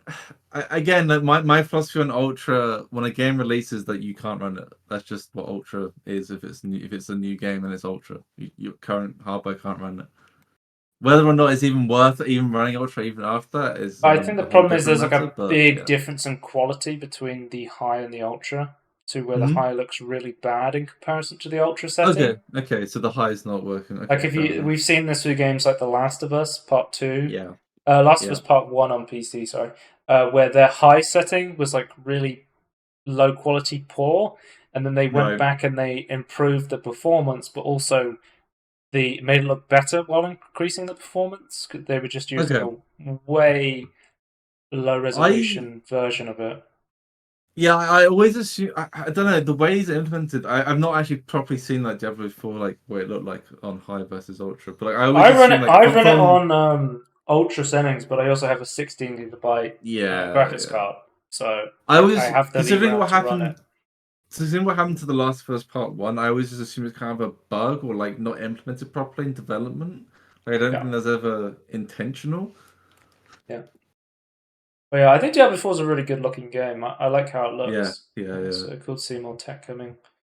VR news, we have Escape Simulator VR is coming, so this will be a separate purchase from the Escape Simulator PC game, but will have cross-play with the PC version. So you'll be able to play in VR while your friends are playing on their computers, which I think is always the way to go. Yeah, yeah. I We've think you seen have to stuff do that at this like I've point. done this with Golf It. I think I was playing in VR while my friends are playing on the PC version. I always like this sort of stuff. What Phasmo? Um, Phasmo, that's another one I've played with people not in VR. I like being able to play with people not in VR because not everyone has VR. It's kind of a niche hobby. Yeah, yeah. So Yeah. I like to be able to play with my friends while I'm in VR. Um, It's kind of like the, I would say like it's a gateway for me. the last game I played in VR with a friend was I played Among Us VR with Andy like earlier this Oh, year. Halo Um, Andy. yeah. So,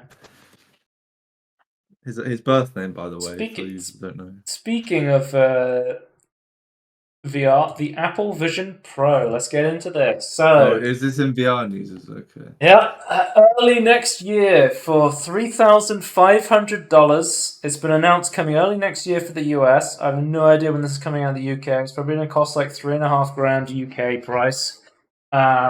Let's talk Yeah, about that's 1 to 1. specs. Spatial computer in a standalone headset, I guess.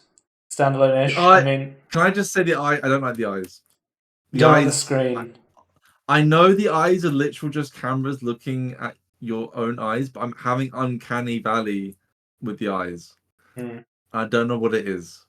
So the display is one single micro OLED display that's more than 4K TV for each eye. That's 23 million pixels. That's 64 times more pixel density than the iPhone, which is kind of crazy when you think Yeah, about that's it, how that's far we've crazy. come in like pixel density. Is that per eye or is that the total? Total 23 million pixels, I believe. Okay. Okay. So it's going to be so the actual spatial computer itself is being powered by a M2 processor, which is cool to see because Yeah. the biggest problem with the we're seeing like handhelds and VR headsets, you need like really efficient small scale processors, and Yep. Apple's been doing an amazing job recently with using the M1, the M2 chips for like the Mac, and Yeah, I they get think insane battery life. that chip's really cool, and it's cool to see it come to another product. Yep. So there's going to be an M2 chip to power the headset, and then there's going to be a new R1 chip, which is essentially a chip that is specifically designed to just power the cameras and the microphone. There is 12 cameras, 5 sensors, and 6 microphones. And it's got stuff like LiDAR sensors, which you've seen like they've developed over years through the new iPhones of like depth perception and stuff like that. And all the tracking and gyro and that sort of stuff. Um, and this can either be powered through an external socket, so you can plug it into a wall, and if you want to, just keep using it continuously, or there is a external battery, so it's plugged in via a wire, and you can put a battery in your pocket or whatever, and that will give you 2 hours of battery life. I believe it's connected Ooh. via. You can charge it via MagSafe as well. Is Yeah, what they're there's like doing. a weird. It's a AR VR headset for running iOS apps essentially, so productivity, movie watching, recording. It has cameras in it that can record and playing games. I'm going to put in quotation marks because I don't know what kind of games you're going to be playing on this thing because there's not really No. any full VR games on iOS. Um, the Vision Pro is compatible with 100 plus Apple Arcade games at launch, with the company promising to share more of its gaming plans at a later date. We've seen that they've announced this metal conversion layer so far. There's a slider on the side of it, so you can change the surrounding vision around you from AR to VR on a slider. I think this feature is really fucking cool. Is that what also Um, changes what if you can see the eyes or not? I can't remember yeah, if that was yeah, it also does. connected to that. So I think essentially, it's cool if you can have AR to VR, like yeah, for sure. It's just the eyes. I just can't get over the eyes. so you'll be able to decide how much of your surrounding you want to see. You'll turn a dial, and turning the Yeah, dial that is will pretty like cool. bring in more of your environment from the AR cameras, or less of your environment to be in a virtual reality world, which is really cool. It has eye tracking, which is something the Quest 3 doesn't even have eye tracking. The PSVR has eye tracking, Yeah. and the way eye tracking is going to work is you're going to basically look at the app you want to play, and then you're going to use your feature. You can use it has hand tracking as well, and you use your hands basically like click on things when you look at them. And apparently, this becomes a really efficient way to browse stuff. We've seen this from um, Marcus Brownlee? PSVR developers have Oh, I said see. like I they added options to control things with your eyes, and they found that it was so useful when they started playing like Call of Duty or other games. They started okay, trying to yeah. look at things to interact with them because it just became a I much saw more that. efficient way to move around and do Yeah, I stuff. saw that. Marquez was saying like as well, like he's like Marquez Brownlee, you just have to you just have to like tap your fingers, like it doesn't you don't, like you just yeah. look and then just like tap in and click. You don't have to like have the things in a specific place, and it's like just really intuitive apparently. So So there's a screen on the outside of the headset to show your eyes to the people outside of the ski goggles. It does look a giant pair of ski goggles, are in my you opinion. yeah, are you supposed to just sit at your sofa talking to a significant other with them on? Because I just feel like that's not going to be a thing. And I feel like if you are I doing that, think don't do so. that. They said they want it to be like a social device, but everything they've shown off for it makes it seem like a very Ooh. solitary device. It's like Like you a can business have a solitary crazy device. cool movie experience. I'm like, yeah, but only for one person who's wearing the Yeah, headset. yeah. Um, I don't get it. but I don't get. I don't. I think this device is really cool, but also I don't yeah, understand I think it's its really existence at cool. all. The But tech is it's cool, like but its package is wrong in my opinion. so you will have the ability to instantly see and move Mac, iPhone, iPad, Apple Watches, screens onto your headset and place them around your environment, make them bigger, and place like a virtual desktop basically, Yeah, and place them because around. it will So just pair with the it ecosystem. has strong Apple ecosystem features. If Yeah. you're already in the Apple ecosystem, this stuff's going to be very useful to you. Um, and you can do like a highly detailed scan of your face. I don't know if you've seen this. They showed like a short video of it. And the eye trackers will Oh, move yeah, that yeah, face yeah, around yeah. and realistically during FaceTime calls. So it like tracks your eyes to track your emotions. And then But it did will they have like like. super like even worse uncanny valley I effects in the thought it looked eyes okay camera? from the video I I thought it was saw. okay. Yeah. But obviously, like when you're talking to people on FaceTime, you're in a headset, so they're not Sure, going to be able to see you. So but it's a surely if good you're talking to like someone on FaceTime, compromise. you want to see them, not an avatar of them. Even though, No, like, no, even if no, no, it's no, no, really no, no. good. You see them, they see an Yeah, avatar of you because yeah, you're in a yeah. Do headset. they not want to see you though? Is But my question. they can't because you're in a headset. Well, maybe you should just get your phone out. I just feel like you're there to see you. You don't want to see a game version of you. Personally, I think it's a good compromise. I think it's a good idea to play like you can still have those human emotions and like interaction of seeing the face while also being in a but headset. okay, but But why are you in a headset? because it's your one device, I think the idea is it, it's going to potentially it could replace TVs, it could replace computers, it could replace phones. It's just that you would just have an Apple headset and you will But use that for everything you want to do okay, as a is that the standalone future or headset. what it will be able to do when it comes out? This is the future. This is clearly Yeah, a test yeah, product. It's not finished. But I right, think the point here is they're getting it out now to get people excited, and it's going to progress the technology further than if they right. perfected it and it came out like in 10 So years' this time. is And at that early point, adopter only yeah, I mean, like every product. Apple device that comes out is usually an early adopter. Like I the just first Apple Watch was very much an early adopter, like dev kit almost. Like yeah, I just don't the people see who the want to whole. spend the money, they can invest in this and see what But the I don't see technology the is appeal of just going having to one be like. device. But it's going to be, um, you know, the appeal is that you don't have to. Take your Uh, glasses off. no, the appeal is you don't have to compromise on. What's compromising though? What's wrong with the phone? Okay, so say you're sat at your computer, right, and you get Yeah, a like really good OLED screen for your computer, yeah, right? yeah. You then want to go into your lounge and watch a film. Yeah, What do you do I then? understand that. Yeah, that makes sense. So That now you makes need sense. to But get a why? But why not a TV. phone? So now you need But to get why like not a a phone as well? right, but Like, I understand replacing desktop and a TV with this headset. I do not understand it replacing your phone as well. I don't think it's going to fully replace phones right now. But I could see it in the future replacing phones.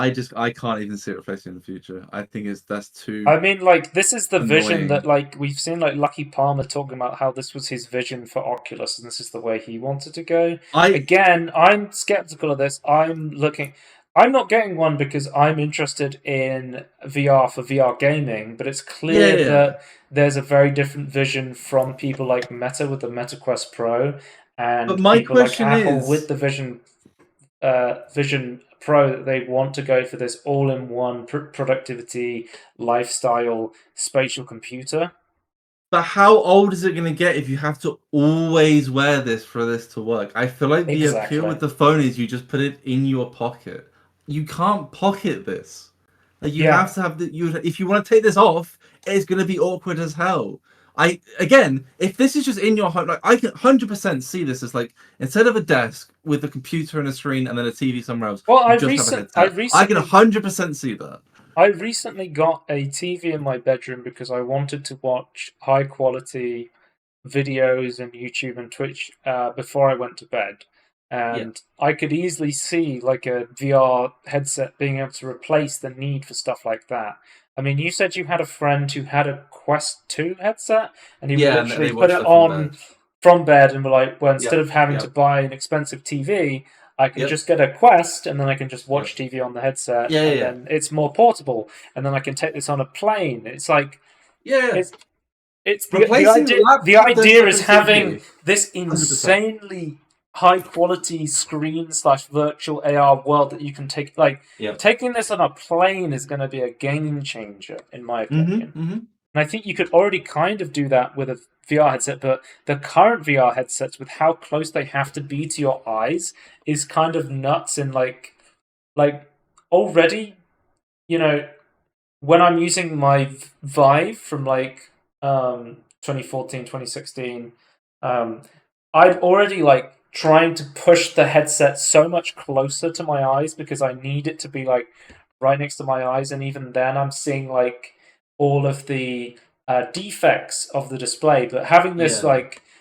4K but 8K 23 million pixels micro OLED display with these pancake lenses, Yeah. so they're like Yeah. right next to your eyes, so you don't have to like keep trying to shove the headset into your face. As someone who like regularly uses VR and is really annoyed by current VR technology, it's cool to see a big player actually change this, and it's like this is going to help everybody when it comes to being like, this is what we want from VR. We need higher resolution screens that are closer to our Yeah. faces so we can actually use them for long periods of time. And whether this applies to the average person at this point, I don't think it does, but I remember when the iPad came out, I thought it was hilarious. I thought no one was going to use an iPad, and here we are. So, But it you know, still has a very as much as the iPad is like well sold, I still think it has like a niche application in the home. But I was gonna say that like Apple is famous for like having like the Retina display, right? So they weren't ever gonna release a VR headset or an AR headset until they could get like the a Retina display. And considering how close it needs to be, it was gonna have to be like a 4K display. Yeah, Yeah, well, I think it's very 4K. interesting. It's 4K per eye on a single panel, so it's like an 8K panel. Or yeah, I guess. So I would two love times to 4K. see like how this could run like a modern VR 4K game. ultra wide. Like it would be insane if they. This is obviously never going to happen, but imagine Half-Life Alyx on this thing. That would be nuts. Like imagine they actually take the new conversion layer and try to get like Yeah, I was gonna say like x86 game like API. Alyx running on a M2 chip. Obviously, it would not be a great experience at this point. We're seeing stuff like Cyberpunk running, I think, at like 1440p, like 30 FPS max sort of thing. Yeah. And for VR, you're really going to need like at least 90 FPS. Okay, I have a question then. Yeah. I can't remember if this is anything, but this has eye tracking, so surely it'd be using foveated rendering. Yeah, you could use foveated rendering so on this. you get some performance back if you can get that working. Yeah. But again, I don't think gaming is not Apple's strong suit. It never has been. No, I don't think they. I generally don't think they care. Yep. But we'll have to wait and see. I mean, because there's rumors about the Deckard as a standalone spatial computer that instead of being like, because this is a Mac, it's a an ARM spatial computer. Well, yeah, it's basically a laptop on your face, but instead of a keyboard and a screen, it's like two screens on your face. We have the Quest 2 as a standalone, which is essentially running Android-based apps on the Quest 2. There's rumors that the Valve Summon headset could be running Linux. It could be a Linux VR headset. So we're going to have to see more and more like conversion layers potentially for these VR experiences and games and titles. So I think it's just going to be really interesting to see what happens in the future. Yeah, I would say I'm glad this exists to like put a cap on like the most expensive VR headset you can get, because now like, you have to make it less than, or if you're gonna make it more expensive, it has to be even better than this, right? So I'm theoretically, and I'm assuming that most people will go underneath Apple's headsets. Like it has, you just Yeah, have to like put it as less amount of money. So I think it like kind of put a cap on the market, which I think is good in for everyone in that respect. yeah. And I yeah, think as you say, like shows I, a I, vision I of do what you think can do. we consume so much content in 2D. I think the Yeah. idea of this having insanely good cameras on it to be able to record in 3D. I mean, Apple already has I very would. good cameras. I really want to see that, but again, I think it's gonna be as a social Like game between two imagine in the people is gonna be future awkward. where all of our photos are in 3D rather than 2D. That would be quite interesting to see. Could you not do that with a camera, two cameras on a phone though? I don't. I think with like look at like 360 YouTube videos, like how early that Hmm. technology was, and we haven't Yeah. really seen the like depths of that. We sort of saw more with like VR and stuff like that, but I think we're gonna I have to think it needs wait to be and see how counteract. this technology matures. I mean, it could be like Yeah. 3D TV where it Yeah. just nothing really happens with it and it's not great. I don't know Yeah. what the future holds, but hopefully this allows other companies to go, oh shit, that's what we've been wanting to do for a while. Let's start building better technology. And I'm not, personally not going to be getting an Apple Vision Pro, but I'm so glad it exists. Yeah. The tech is really cool. I have some I'm questions of how they package something together, but I guess it's the first attempt of yeah, a Halo first attempt product, so like I kind yeah, of forgive it for some of the weirdness. yeah. It is very expensive though. To everyone who can afford it and wants one, good luck. Yeah, I'm not. I'm still looking at the Quest 3, and my fingers are crossed that Valve Yeah. releases a headset soon. But my front runner is still the Quest 3. Let's move on. There's a Nintendo Direct, so we're going to watch some of those trailers. We have Penny's Big Breakaway, which looks fucking awesome. And not only does it look really cool, it's a 3D platformer from the Sonic Mania devs.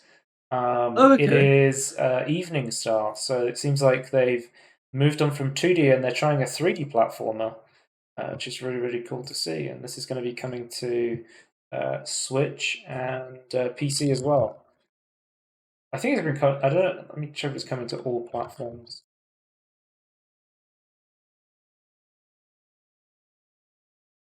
I mean, this is definitely Nintendo's wheelhouse, I suppose. Like even if Yeah, but on yeah, their platform, it's like you know you're gonna sell well it on their had. It's platform with definitely this sort coming of to thing. Steam. It has a Steam page, so Okay, I assume it's coming to most platforms. is Next up, that we just like yeah, just showcase with Nintendo? next up we have Vampire Survivors is coming to Switch, and we also got an announcement of 4-player couch co-op coming to Vampire Survivors, Oh, which is okay. really cool to see. Yeah. So yeah, I have this on my Steam Deck. I can force people to play Vampire Survivors with me now when I get that out. Which is going to be interesting. I wonder how how XP sharing is going to work. Does everyone share XP or is it personal XP? Yeah, I don't know. Well, surely it's gonna have to pause. Like you have the choices where it has to pause for everyone. Yeah, how does that work? Did you not show it? Okay. Co-op FAQs. Let's read. Uh, the first two DLCs will be able to purchase on the Switch.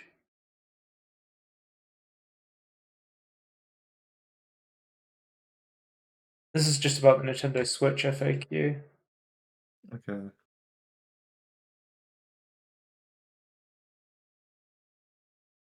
Let's see if there's any information.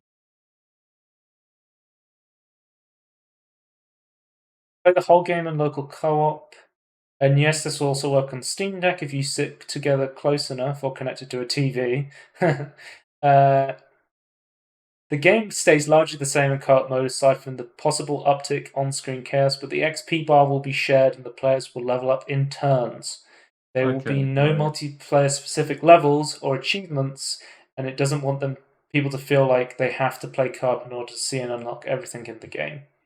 So you'd be like Oh. multiple less powerful versions instead of equal. Okay. The system it will work just fine with systems like Steam Remote Play Together, and while there's no PvP mode, we're sure some of you will find a way or two to test how good your friendships are in co-op. So yeah, it's really cool to see from Vampire Survivors. Yeah. Super Mario Bros. Wonder was announced. It is a 2D style Mario game on mushrooms. 2D is in Just sort a of, two 2.5D sort of. yeah. It's not there's not too much depth to the Parallax background. But it's parallax like, background is like quite good. Super Mario Brothers on the Wii or the Wii U. We're finally Yeah. getting like another one of those games. I say on mushrooms because it looks like it goes fucking nuts at one What point. the hell is with what? Okay. Oh, wait till you see Mario turn into an elephant. You're gonna lose it. What? Yeah, I like these new Super Mario Bros. Games. Yeah. I had one on the DS where you could eat a giant mushroom and become a giant Mario. I had one on the Wii where I would troll my friends. I don't think there's any way to play the 2D co-op Mario games without trolling your friends on it. I don't know if you know, but Okay. this is getting co-op mode, but that's kind of a staple of the 2D Super Mario Brothers Wait. sort of games. The stuff in the world like when you take the mushrooms becomes weird and you do Yeah, what the I'm hell? literally like it's like Mario and mushrooms, like He's literally. eating a mushroom. Sorry, a Yeah, magic star plant. What a the wonder seed. what the hell? This actually looks really good. I can't wait to Yeah, it's just I really can't cool. wait to get this on my Nintendo Switch and not emulate it. I'm so Yep. excited. Yeah, it looks really, really fun. And I gotta. Oh, it seems like Daisy's gonna be a playable character. I think this might be the first time Daisy's a playable mainline. I I don't. don't She's know. definitely playable in. I don't actually know.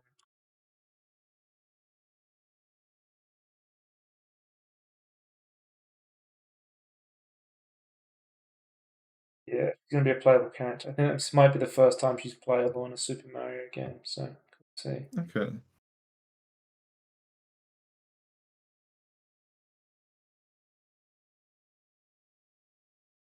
It looks really fun. Yeah, I mean the way oh what the hell is I that's like the art nightmare fuel. style. What the hell is that? Elephant Mario. Yeah. What? That's Uh, nightmare fuel. Super Mario RPG is getting a remaster. This is the first Super Mario RPG game. Seems like it's getting a full 3D remaster. This Um, one that is this one that everyone liked, or was it the other one? Everyone loves this game, yeah. Okay. It came out in 1996, and it is getting the full remaster treatment. Oh, like Um, oh, blimey. Okay. So remade so from the ground up, pretty much. it is a RPG that was originally designed by Square Enix for Nintendo. So it's like Okay. Final Fantasy like devs made an RPG with Mario characters. That's why it's like a beloved game. Right. But it seems like Nintendo's been like remastering a lot of stuff recently. Like they just did the Metroid Prime remaster this year that I Oh played. yeah. Yeah. That's good. Looks really really good. Um, what else have they been remastering recently?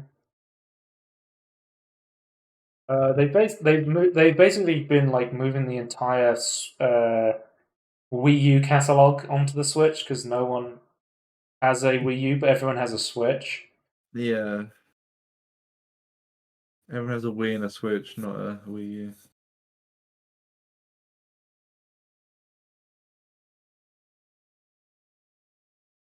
Speaking of games, WarioWare, Move It. There's a new WarioWare game coming. Did I tell you I played the WarioWare game on Switch? Yeah. Is Um, it Get It you liked it, Together, right? or is it? Yeah, yeah. I actually like. I played it in one sitting. I was Yeah. around my sister's house, and she Yeah. was like, "I need you to house sit and look after the cats and stuff because I'm getting some builders in to do some stuff to the house. I need someone here." I'm like, "Okay." And she was like, "You can just play on my Switch," and I was like, "Sure." and she had this Wario game, and I was like, yeah, I could. I love the Wario game on the Wii and the DS. So I was like, oh, I'll sit down and play this. I sat down for like 4 hours and I just played the entire game. Um, but yeah, I love the WarioWare game. So excited to play this one. This one looks very much more waggle-tastic than Yeah. the other one. I love the I'm always inclusion confused about these games. of Nintendo 64's like Mario slide with like new 3D graphics. That's really cool. Like I Oh loved yeah. the inclusion of like the Nintendo 64 world and Mario skin in Super Mario Odyssey. Like I loved, and in that level you collected stars instead of moons, and it had a unique sound that was just like the Nintendo 64 sound from Mario 64, and then you had like the space level where, as someone who just played Super Mario Galaxy, I love that you collect star bits in that, like you did in Galaxy. Like Hmm. I guess people love this like fucking Mario nostalgia, and I guess even I'm not immune to it. I do love when they go, "Hey, here's a reference to that game you played." So Yeah, yeah. Well, I think that they have such like visual and like good visual and sound design is like that their nostalgia is like even better than other mm. nostalgia.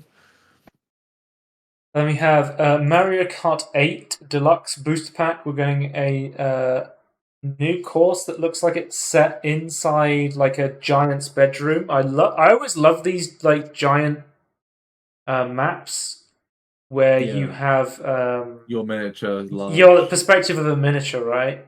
Yeah. People would always make these custom maps on like Counter Strike or Gary's mod, and I always thought they were really really fun to play. Wait, the Wiggler Uh, is a character? Yeah, you want to hear the most fucked up thing? There's a car that's a Wiggler, so you can be a Wiggler with a Wiggler car, which I think is As is meant to hilarious. be. I think it's a bike. Let me look at the Wiggler bike. Mario Kart. Yeah, it's a bike. So you can be a How Wiggler on a does Wiggler now. how does a Wiggler ride a bike? And then we have Okay. a brand new game starring Princess Peach, untitled Princess Peach game. So if you don't know, as one of the few people who's actually played this, there was a Princess Peach game on the Nintendo DS, and it was an interesting game. I quite liked the mechanics, but it gets backlash now because the main mechanic of the game was you essentially use your emotions to control the world. So she would get upset and cry, and that would like Oh, make okay. water come, and she'd get angry and set things on fire. And that was I like the core mechanics, like solve yeah. puzzles and like this like platformer, and you go around and hit Well, things with your what's wrong with umbrella. crying? Why are people anti-crying?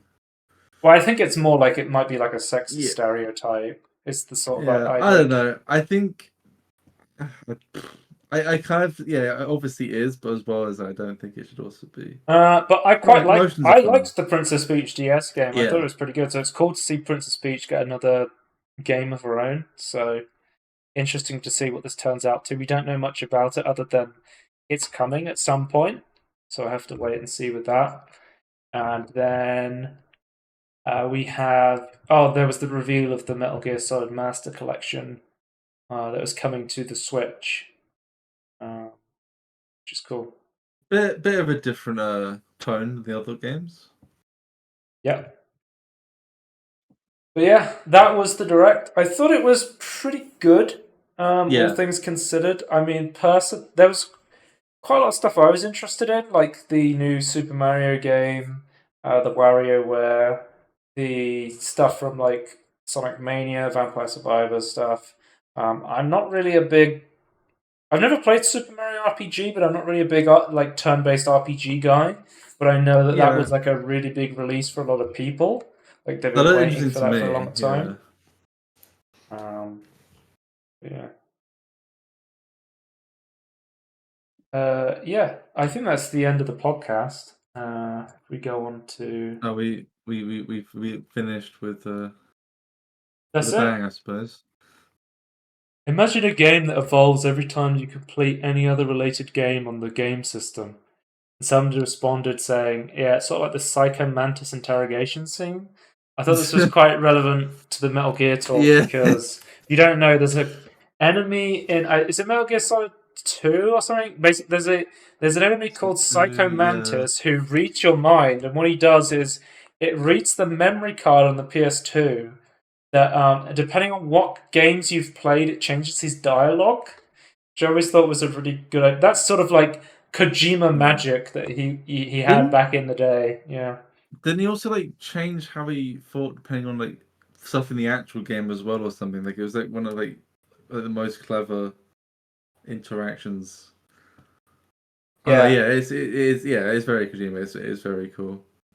You can check us out and at Everything In Between Podcast on YouTube. That's our handle. Twitch.tv/Scorn if you want to watch live. Scorn2000 on Twitter if you want to follow me there for some reason. If you want to listen to the audio version of the podcast, shows.cast.com/everything-in-between-podcast. There will be links to the Apple Podcast and Spotify versions. And we will see you next time. Goodbye. Bye.